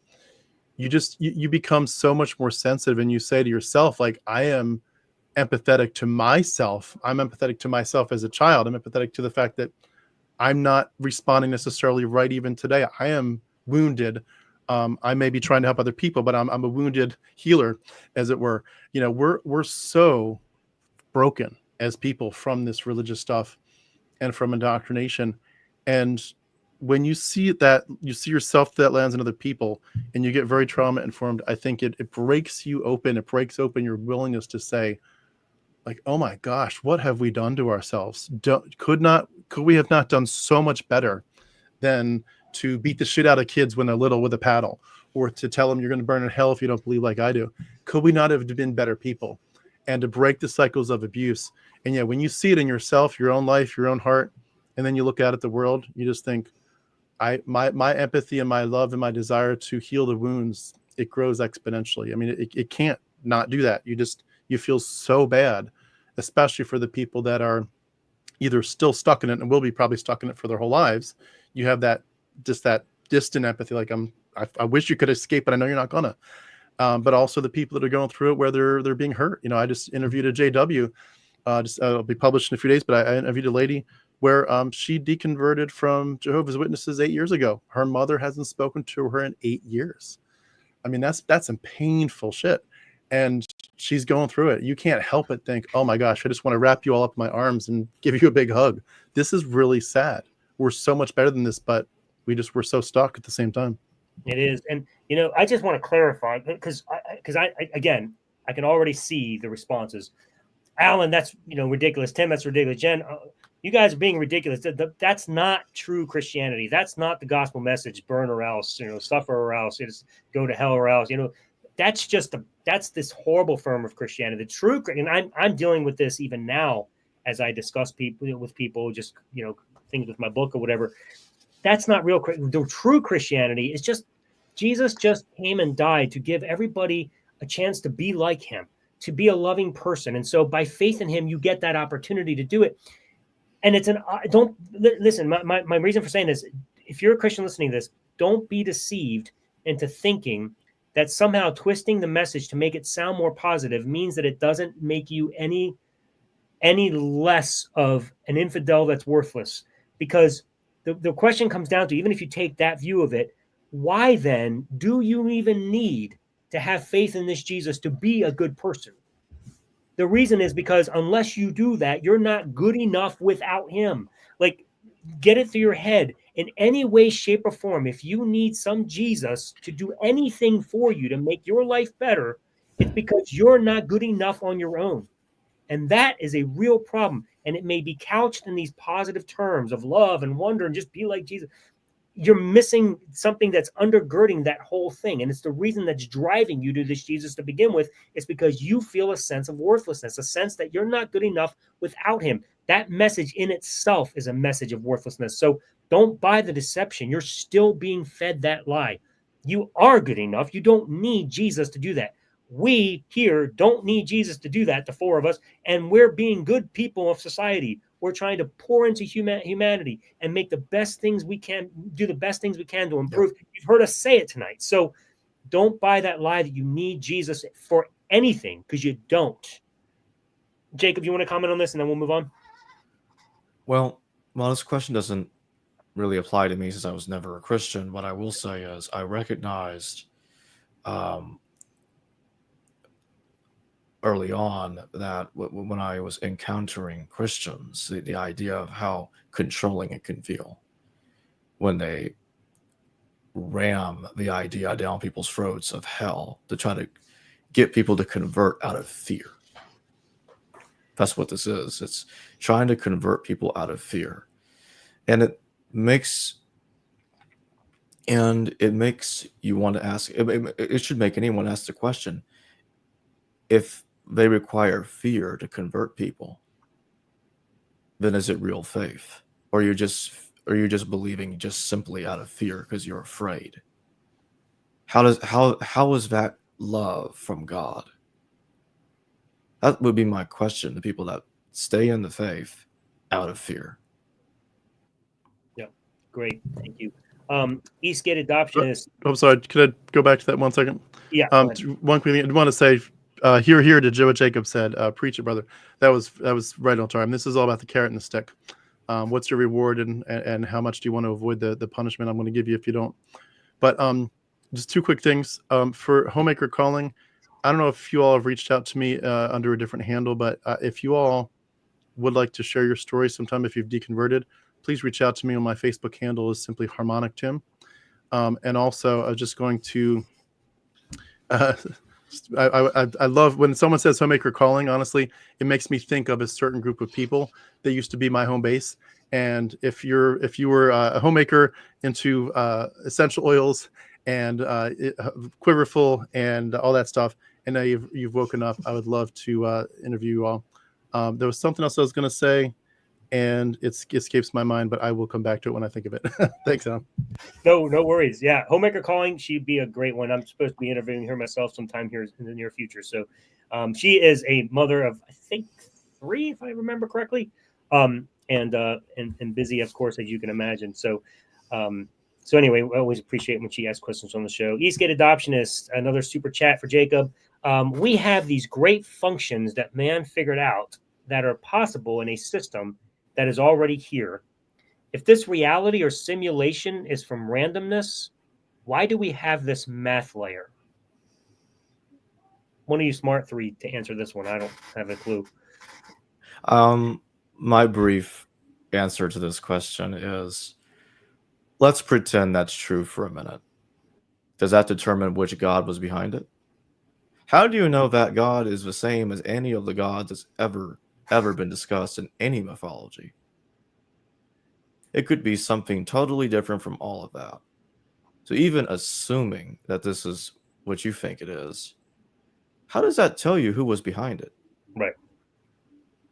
That's all I have to say. No, and you're absolutely right. In questions like this, usually I don't even know what to say to, because you're absolutely right. There's just like, you're not proving anything. You're making declarations that take you. No, it's the whole, at the end of the day, when I say to you, how does this prove Yahweh? You're going to say, well, you just have to have faith. This is not useful at all. Jen, did you want to say something? I think I saw you piping in. I will say again, here is, and whether this is a Christian construct or not, the word randomness. So this is a word that is often applied to both atheists and people who believe in evolution. And I don't take the position of randomness. I do believe in evolution at this point, but not in randomness. So I think that everything started out very simple with just, well, we're not going to go all the way to the beginning, but let's just start with the elements. And we just started out with one element, and we added another element and added another element, if we're talking about the table of elements.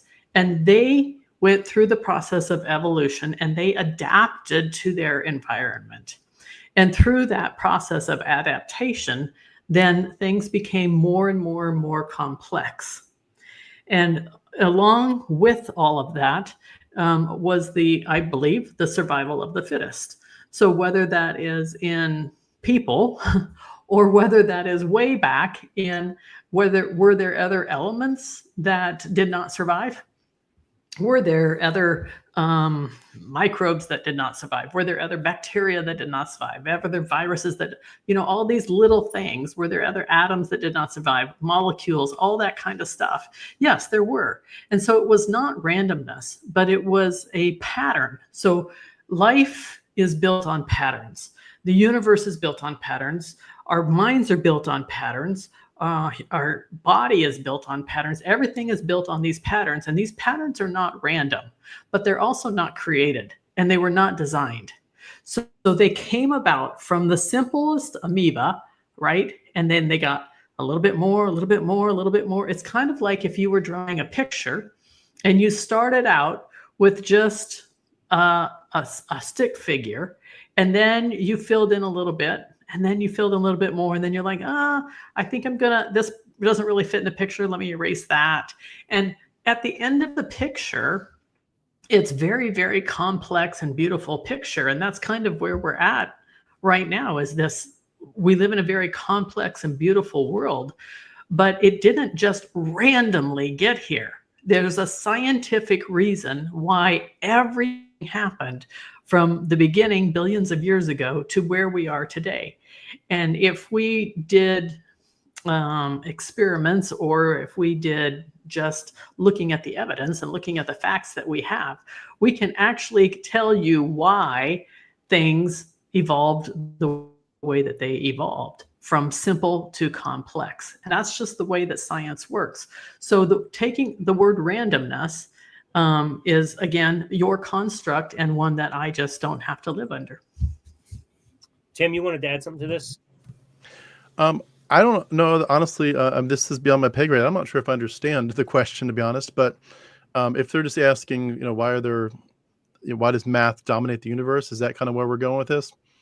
I mean, I think it's an amazing thing, but to me, it brings humility, and it brings a lot of sense of we've got a lot to learn. I love seeing the new telescopes and what they're bringing out. But I think if we could look 1,000 years or 2,000 years in the future, we would look back at people like us and say we were like in the Stone Ages. We had no idea at all what we were talking about with science. There's so much to understand. And I've spent literally years of my life, story for another day, but I've spent years of my life thinking about and studying the Fibonacci sequence and the way that it works. And if that's the kind of stuff they're alluding to, it's amazing, amazing stuff. I mean, whether you're talking about the stars or Fibonacci sequence, or you're talking about just something as beautiful as the birth of a baby, the universe has some pretty cool stuff that will take your breath away, but that doesn't mean it's the Bible or Yahweh that's the answer. Right. If I could also I remembered what I was going to say before, and I just want to say it before I forget it.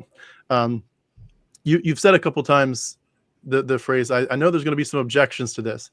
I think it's a great reminder that, of course, there are going to be objections, but I want to remind people who are in the deconversion process, who are a little bit more in the sensitive zone, where, you do read these stories of people that create a YouTube channel and they talk about some topic, and then they get some negative comments where people tear them apart, tear them to shreds, and they get depressed, or they have to get off social media, or they, horror of horrors, they commit suicide or something. It's like, it takes your breath away the way some people respond to negative feedback. I want to remind people, if you are thinking of creating a platform at all, develop a thick skin beforehand, but also learn to ignore people. I honestly have learned to ignore almost every voice that comes at me. You get just a laser focus on what you want to do with your life. Block out everything else. Let the naysayers say their nays. If they don't matter, learn quickly whose voices you let into your filter, and keep that filter really tight. Don't let people knock you down, and also don't get suckered by the questions. They're masters at smoke and mirrors. But especially, please, if you are deconverting, please develop a thick skin as quick as possible. They will tear you to shreds, and it will ruin your life if you let it. If you're careful and you do it the right way, it won't be a blip on the radar. So just my 2 cents on that. No, that's great advice. Glad you said that. And just Eastgate Options, my real quick 2 cents, because everybody's already said everything, because I don't often respond to you because usually you ask questions like this, and I'm just like, dude, they're not helpful. But I will say, Matt, laws of nature like math are not things that we create; they're things we discover. We create the systems to help us understand them better, and the terms and the definitions, but they're things we discover. Once we discover that, that's as far as we go. We say, okay, now we know this. We don't get the right to just say, because now we know this, there must be a creator that made it. How do you know that? You don't. All you can go, the furthest back you can go is to say, hey, we've discovered a law. And that's it. And until you have some system in place to determine whether or not there's something beyond that, the best answer is just, I don't know. You don't get to just use this idea of randomness that you've created and say, this looks random because, something had to create it. No, something didn't have to create it. It's just a law of nature. So be aware of that. There's no need to be adding something to it that isn't there. Constellation Pegasus, another 499, says, another thing, if the devil and hell exists, why didn't God tell the Jews about it? Yeah, that's the point I made earlier. Yep. Why didn't you tell them about it? Why do you wait? Right on. Here's a fun one for us. Douglas Thornstone. God has been taking me to hell all throughout my life to watch people being judged and thrown into the lake of fire. And a few times I made God angry, and he threw me into the fire. You are all wrong 100%. There. Is that enjoy your fantasy? Is that real, or is that just being? I have no idea. It seems pretty. It's got to be a joke, right? It's just it sounds sarcastic. It might be a reference to him going through hell sometimes in life. He might be using it as an expression. I hope so. But I don't know. I can't tell for sure. There are people who live in these fantasies, though, and if you are one of those, Douglas, then enjoy your fantasy. But I don't have to live in your fantasy. Right. Somebody else in the chat asked him if he's for real. I don't see a response. Go ahead. Can I just say one thing too? Just Douglas, in case you are real, and in case you're really saying that we are all wrong and that hell is real, I just want to encourage you to think of a couple things. Number one, would you really want to worship a God like that? I mean, I have said to my own children things like, if a daddy were to drown his kids in a bathtub or a pool, would he be a good daddy or a bad daddy? They're smart enough at like age 2 or 3 to say you'd be a bad daddy. If I were to heat up the cast iron pan and put some oil in it and then stick your hand in it for just 1 second, let alone forever, good daddy or bad daddy? Oh, horrible daddy. Should go to prison for that. Would you, if that God were real, would you really want to worship him, or would you want to say, I will never bow down, even if you literally have the power to torture me? That will not turn into worship. You can give me all eternity. You're just an absolute psychopath. Would you want that God, or would you not do anything you could if it were possible to fight him? But also, you're talking there about, you've made God angry. He's thrown you into the fire. If you're doing that poetically and picturesquely to try to say you've been through hell in life, it takes a lot of guts to realize that life is life happens, and sometimes we all get taken through the ringer. We lose a lot of things. We have love lives that we think are going to last forever, and they don't.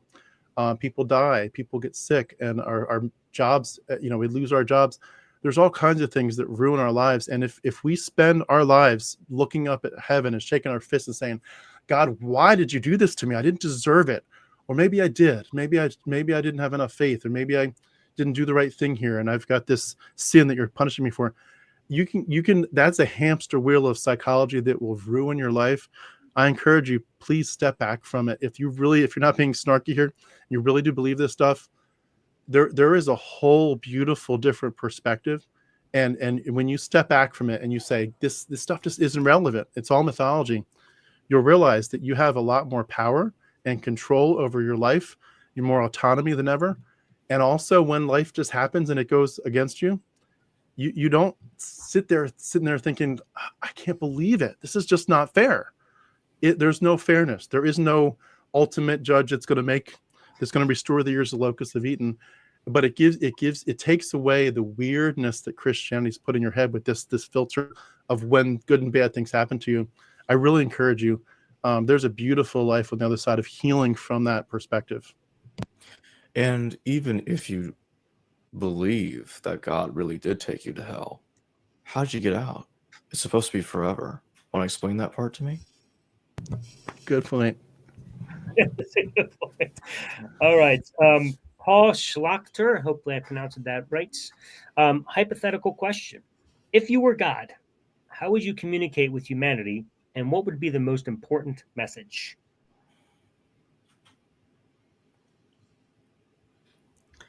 I think the way that we communicate with one another is probably the best form of communication that we have, because that is how humans communicate. So we communicate by having a conversation.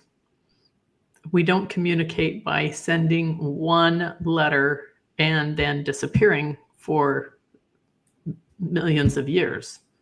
That's not how we communicate. So having a conversation, probably with visuals, because half the humans are very visual, which is why we're doing this video, right? Half are audio, so they want to hear it. And most people want a combination of both. As far as the most important message, I don't think that there's anything wrong with the number one greatest commandment, to love one another. But if that's all you have to say, and you wrote it down in a book somewhere 2,000 years ago, and you have nothing else to say since then, is that really love? And did we really? If a parent did that, if a father did that, we would say, no, that's not love. He says, kids, love one another. Bye. Not going to have anything to do with you ever again. That wouldn't be love.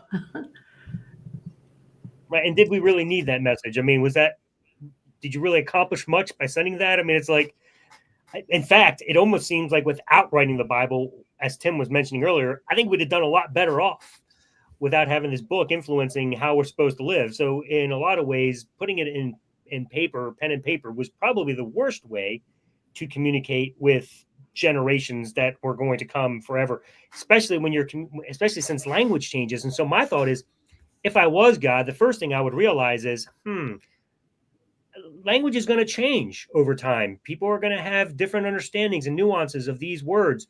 Maybe I shouldn't just put it down in one letter and send it the rest of my existence. Maybe I should appear every generation and help them understand each time what I'm trying to communicate. But to say further, if I was God, I imagine I would know what each human needs in order for me to reveal myself to them and for them to believe in me. And I would do that rather than letting them guess and take it on faith. I would probably just say, ta-da, here I am. Like, that makes more sense to me, rather than trusting the manipulation of human beings to pass it on to one another and trick each other into believing in this thing with no evidence. That, if I were God, that would be what I would do. I would just stop with the whole faith thing, and I would just say, here I am. And look, the people who say, and I've heard this argument, well, God can't do that because, if he did that, then it's not free will, and people would just have to believe in him, right? Really? Because I'm pretty sure there's this whole belief system in Christianity that an archangel named Lucifer fell from heaven by ignoring and disobeying this God who he knew existed without faith. And he still found a way to use his free will to rebel and turn against him. So that argument does not make any sense. Obviously, you can still reject God even if he appears to you and you know who he is. So my thought is, just appear, and then let us decide whether we like you or not. That makes more sense to me. I love it. I would just add, or piggyback, I think you're right, that idea of God speaking in a book and in dead languages. I mean, you could also argue, like, if he's going to do it in languages that change at all, like, why did you do what you did at the Tower of Babel? Why did you mess this up linguistically in the first place? But I know that's mythology too. But, I would say if I were God, I would communicate in a way that's meaningful and purposeful. And I think the biggest messages we need to hear are, you are loved and it's going to be okay. And I mean, if I can quote that verse, was it 1 Corinthians 2:9? No eye has seen, no ear has heard, no, the heart of man has not imagined what great things God has prepared for those who love him, just to say, it's going to be okay. I'm going to take you to a beautiful place, whatever it's going to, I've got you. Humans are desperate for hope. I mean, that's what this whole thing is. We are people that are willing to line up and do anything we can to sell our souls for hope that tomorrow is going to be okay. And you're loved and you're okay. And obviously, you know, a lot of other good things, you know, like how to have a good relationships and how to have a good planet. But I think the thing that to me is always stands out to me with deconversion is the idea of the father figure. And I know it's going to be different for different people. That may evoke different concepts, especially if your father was abusive. My physical father was very abusive in many levels, but I still saw the Heavenly Father as still separate, ironically, and a good thing. And I loved him. I loved my father. And I wanted to go to heaven to see his face. And I still wish in some ways that I could go to heaven. It's still one of the hardest parts of this for me is that I don't go anywhere when I die. But, you know, we all need a safe home. I mean, I think a lot of this too is like, we're grown up children. All of us are here. We've got gray hair. Maybe not Jacob as much. Jacob looks good, but the rest of us probably have too many gray hairs. And, you know, but we may be older in our bodies, but we're children inside. We're all children begging for our mommies and daddies to love us and to tell us it's going to be okay. And then when the thunder and lightning strikes, that it's the monsters aren't going to get us. We're all kids cowering in the dark inside. And we want hope and safety. And if there were a God, I would hope that would be priority number one, that he would be truly a heavenly parent that would instill safety and love in his kids. All right. Here's one that's not so much a question, but I just want to pop it up because it's a concern that I have, and I hear this kind of thing a lot. But before I pop it up, just keep in mind, everybody, we are nearing the end of our show here. So if you have that big question, that big objection that somehow utterly destroys atheism, throw it up there, because we're going to try to get to that before we end the show. That's what we're here for, is to help you understand how can us idiots be atheists, right? I mean, like, so we're hoping that you can kind of get your head around some of this stuff today and realize that, you know, there's actually some sense to this, and nonsense to Christianity. So, or theism in general. So throw them up there. I'll try to get to them as quickly as I can, but here's one that concerns me. God is just another name for life as an organized total. You can say that a lot of different ways. God is just another name for energy. God is just another name for... Sounds like pantheism. Or it's pantheism also is another version of this, I suppose, where God is in everything, right? Jacob, you want to comment on it? No, I just did. Okay, that's it. So my concern with using God as a interchangeable term for anything else in nature that actually has its own term that we can use to communicate is that you're blurring lines now, and you're bringing in a term that convolutes the conversation. It's not helpful at all. I don't know why ex-Christians in particular have such a need to hold on to this term God and apply it to other things in life. It's like we're talking about energy, and it's like, well, yeah, God's energy. No, God's not energy. God is what you used to believe. That's God. God is this supreme, omnipotent being out there that controls all things and determines all things. If you want to subject God to this term called energy, I don't understand what the point of that is.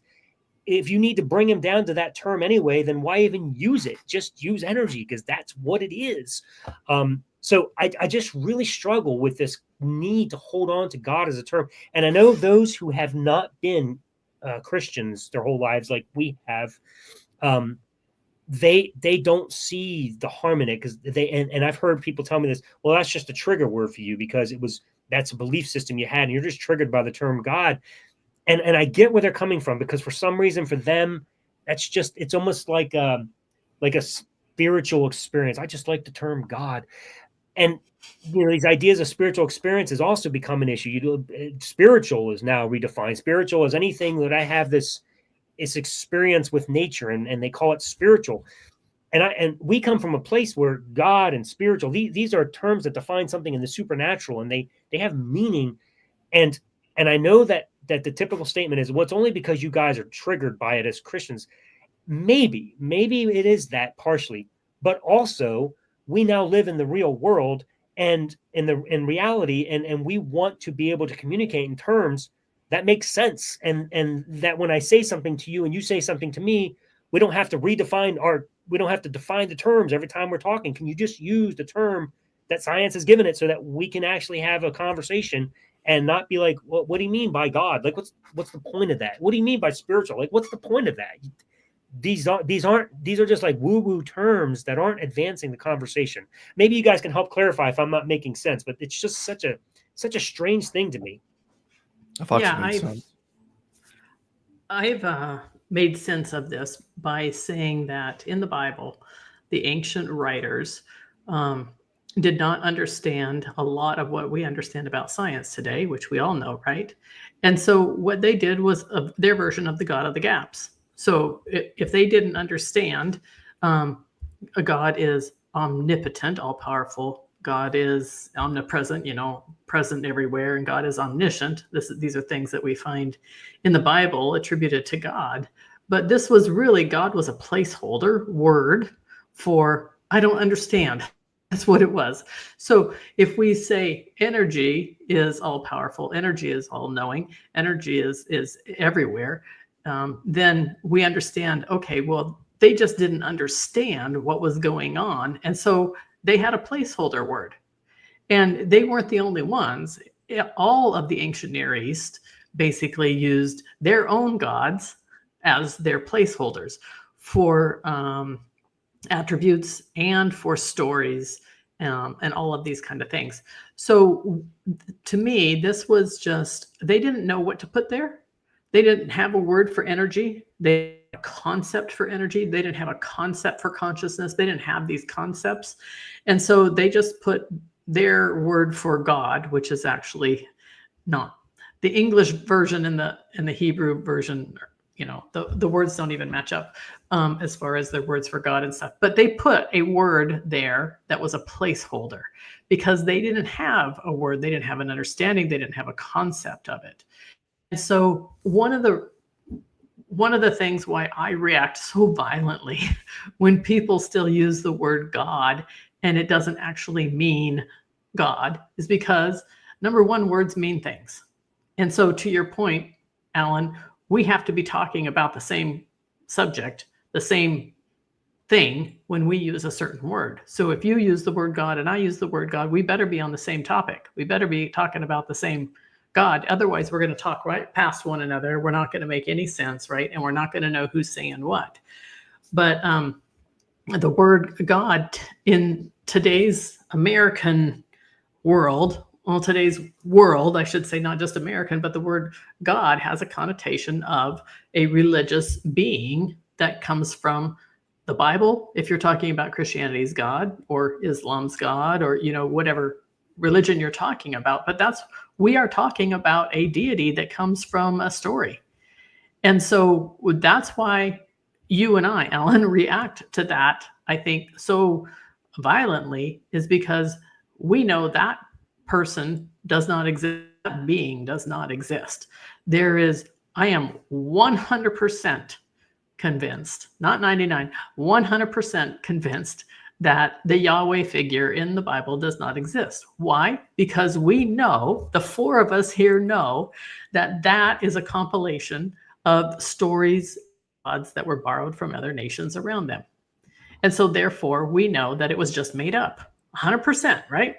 So when we use that term too loosely, it loses its meaning and we cannot have a conversation. We're just talking past one another. And again, it's appealing to a religious construct. And so anything that's appealing to a religious construct, you've heard me say this 10 times already, is not something that I have to be a part of. So I do not have to participate in your version of God unless we need to have a standard for what does that mean. That means it's the term that you give to the person who's in charge of the Bible or whatever religion you're talking about. Great. Did somebody want to say something? I heard a mic go on. I was just going to say, I don't know if I understand the question completely, but I took it differently at first. And then when I heard you all speaking, I thought, oh, okay, that's probably the right way to interpret it. But my first thought when I saw that question was whether or not they were looking at it. Like I've heard some people talk about Jesus' character and the Gospels and even Christianity as a whole as really about people going through different levels of higher consciousness. And I think I'm probably misunderstanding their statement. It's probably not about that, but just in case they're talking about that, is this, the sort of the kingdom of God is within you kind of stuff? Maybe the pantheism that Jacob mentioned, whatever it is, you are God, or this is all Jesus is, the Gospels are all about, not about him and him saving you, but about you saving yourself. If that's at all what they're alluding to, I would just say that is a fascinating interpretation. I don't know enough about it to know, how to make the Gospels quite squeeze into that. But I do think it's important to admit, like you guys are saying, that we need to have clarity on the words, but also like if someone is seeing their Christianity through this lens of spirituality, I would just say that I feel like there's a lot of me that when I see people deconstruct, I want them to, I naturally, like we all do, we want them to see things the way we do. But I think that if someone's saying, I need some kind of spirituality, even if it's woo-woo, whatever, I need crystals, I need new age, I need to be a witch for a while, whatever. If you need something to feel like you're connected, if the idea of pure materialism and narcissism, like someone like me would adhere to, if that freaks you out and feels very uncomfortable and like just makes you feel like fingernails on a chalkboard, like there's got to be more. There just has to be more. We don't have to land. There's no like fundamentalism. You better land like me. Like land where you need to land and be flexible to land somewhere different tomorrow. Just in case they're interpreting that way. Spirituality is on the table. For a lot of people, it's just going to be as simple as just connecting with nature more than ever, looking up at the stars at night with new eyes. But it's a beautiful life. Pursue whatever you need to be healthy and pursue the beauty. Right on.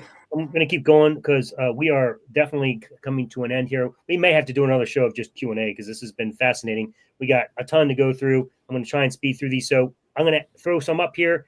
Like, we really have to nail 10 seconds. Like, just throw your answer out. This one's just a fun question. So it's Homemaker calling again. Thank you, Lily. If you had 1 hour with Yahweh, we know he's not real, what would you ask him? We're going to change this. If you had 10 seconds with Yahweh, what would you ask him? Go.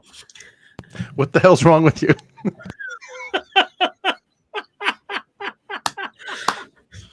That's good. I think I just changed my question. I like that. I'm going with that. Why do you hate people so much that you murder them? Right. My question would be, what's your deal, dude? Yep. I think that's it. There's What's so the problem? much problem in the Bible. I think Ken summed it up. It was perfect. I'm going to scroll down here. I know we have another super chat happening somewhere down here. I saw it. Now I can't find it. Where'd it go? It was from. Just click on stared. Oh, starred. Thank you. And it's this bottom one here. Okay, thank you, Jacob. It's weird you say I can't, and for $5, thank you, Eastgate. It's weird you say I can't end atheism without declaring Christianity. Face it, you have to be an agnostic. I don't know what question is just bewildering me right now. That doesn't make any sense. I don't know what that means. End atheism. I did not get it. I'm sorry. Yeah, I don't know. I think if I could read through the lines, I think what they're saying is, I don't know why you are deconstructing Christianity and landing in atheism. If you don't know, then you should just admit you're an agnostic. Is that possible that's what they're getting at? Yeah. Let's pretend it is. Because I think we would agree. We would agree. We're atheists, but we're also agnostics. If we see evidence otherwise, we'll go with it. Yeah, we're all ultimately agnostics. Well, except Jen. I don't think you are, right, Jen? I'm not. Nope. That's why I repeatedly say I am 100% atheist. So we may have to have a show where we all debate what atheism is and agnosticism is, because I agree with Jen. I would say I'm 100% atheist in the same camp you are, but I would still say agnostic as well. But that's okay. Tonight, just the pure fact that we can't know everything 100% and never will, the fact that we know 0.00001%, that to me implies agnosticism has to be on the table. Has to be. Right. And the fact that all the stories we know were made up and borrowed and borrowed and borrowed and borrowed and borrowed tells me that they're all made up.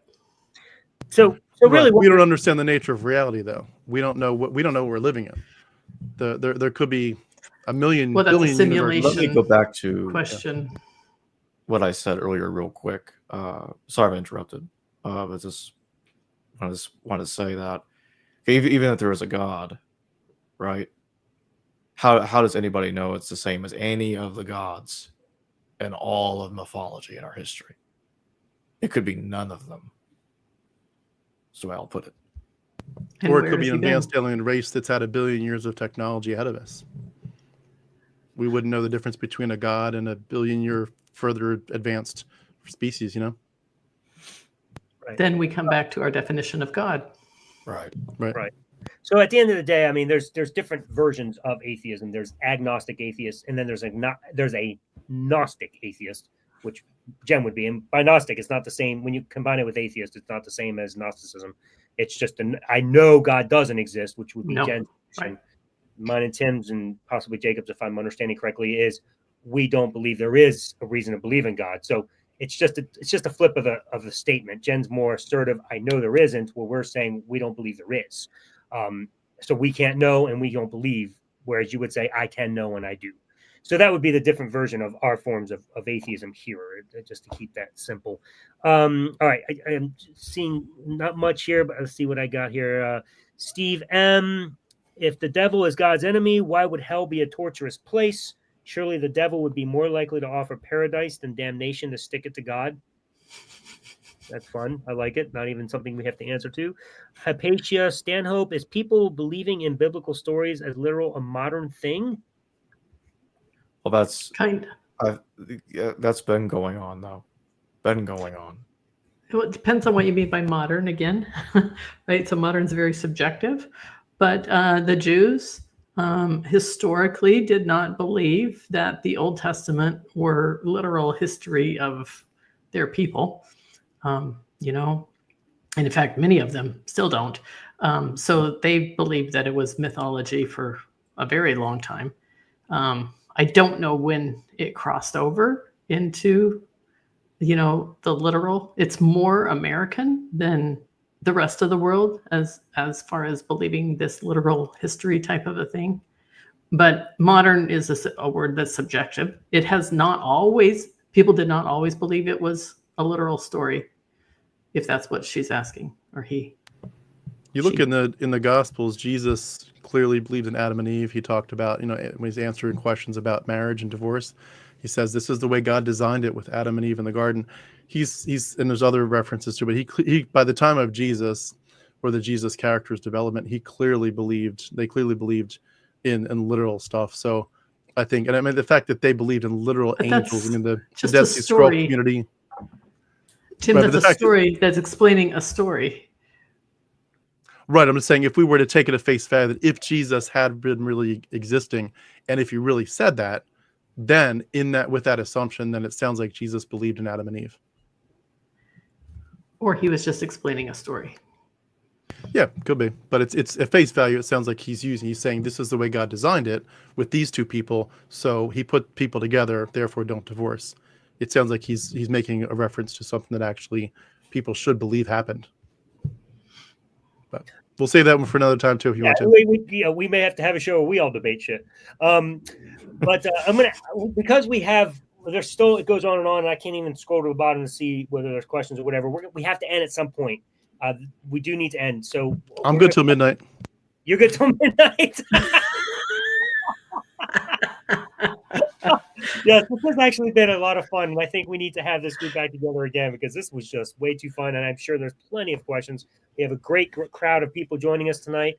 It's been a lot of fun. I have one more that I saw as I was going through, and I was like, this is a good show ender, because I think this question really does hit home for a lot of Christians wondering what in the world atheists are doing. And I see this a lot, maybe phrased a little different, but for the most part, here we go. We're going to end on this question, and then we'll just end with a little bit of a promotion on a thing coming up. From XE Music, atheism maturity growth steps. You ready, guys? We got some advice here on how to grow as atheists. Number 1, awakening and leaving religion. Number 2, try to show others the hypocrisy and fallacies of religion. Number 3, stop talking about religion and live your lives. Well, what I'd like to say real quick is what I notice about a lot of other atheists who did leave a religion, they sometimes keep the baggage with them to a degree, some of the fundamentalist thinking, and they'll apply it to different subjects in life. While I'm going to avoid getting into the exact examples of what I'm talking about, I think some people can guess what I mean. They'll still shun other people over different beliefs. I think that's ridiculous. And like, well, if you're going to behave like that, you might as well have kept Christianity. It is strange how I've noticed this going on lately, where atheists will shun even other atheists for not thinking in exactly the same way. And all they're doing is helping apologists attack atheism by saying, oh, y'all are breaking up in different denominations, but y'all claim to be coming after us and try to say that our stuff is BS. So all that division atheism does is only make it look like that they're right, even though they're not right. They'll take advantage of it anyway. So I think atheists need to learn to get along with each other a bit more lately. That's all I have to say. Here. I'll drink to that. I'll drink to that too. I was just reminded of a analogy, Plato's cave. It's another way to put it. Get up and leave the cave. Go tell other people they can leave the cave too, and then go live a beautiful life. I think that's the way to say it. I would agree with that in a very generic sense. Right on. So that step 3, maybe this is not what was intended by this, but I do hear this a lot. So if this isn't what you meant, Exit Music, then disregard it. But what I hear a lot from Christians is, I don't understand why you guys are spending so much time talking about God. Why don't you just go live your lives and stop trying to destroy other people's lives? Stop trying to get in their business. Stop trying to help Christians leave the God they love just to destroy them, right? Go live your lives. You guys have probably heard that. And that's what I wanted to respond to with this question, even though perhaps I misunderstood the point of it. But what you're not understanding is that we also, just like we used to have a heart for people when we were Christians, because we thought that what we were believing was true and that people's lives were at stake and that they were wasting them living for the world and they were going to go to hell and that we wanted to save them. Now we also recognize that there is harm in the religion we once were in, and it's damaging people, it's damaging society. We see it infecting politics in so many negative ways. We see power struggles going on because of Christianity, because of religious-based thinking.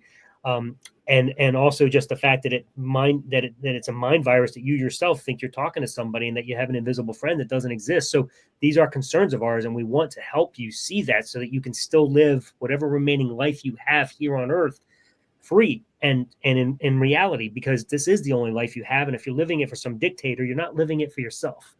And so we do have a concern. We are trying to genuinely save you, if you will, from not eternal hell anymore, but from the falsehood that you're believing in. Not because we don't have better things we could do with our lives, but because we genuinely have experienced both sides. Well, except Jacob, but he was close enough. He got to learn about it enough and almost got in, but he saved himself early.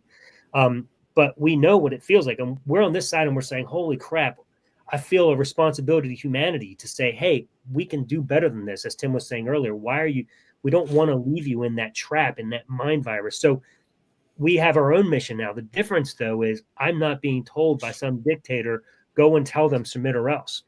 I don't need that. I'm doing this of my own volition. Tim's not making me. Jen's not making me. Jacob's not making me. I'm doing this because I care. I genuinely have escaped something that was awful, and I have seen what it does to people. And that is why I do what I do, because I care about you and I care about people around me, because I want to make this world a better place. That's what we were talking about earlier. You don't need a God to do that. God is not dictating this to us. We are humanists because we genuinely want the world to be better. So I don't know if anybody wants to add to that. I always go back to the Matrix. Once you've escaped the Matrix, it's a beautiful thing to help other people escape it too. And also, since we're ending, my final word, no one said the word sex yet tonight, so my last word is sex. How funny, because you're right. That's typically the big thing. Oh, you atheists, all you do is want to have sex. You sinners, right? That's hilarious. Not even a single mention tonight. Jen or Jacob, any final words? That's so funny, dude. I have No, further- I think you nailed it, Alan. I mean, that's really, we keep talking about it because we genuinely care. We genuinely love other people, and we genuinely want to see agree. them have the same escape from the prison they don't even know they're in that we have experienced. And that's why we do it, because we love people. Right on. Jacob, any last words? No.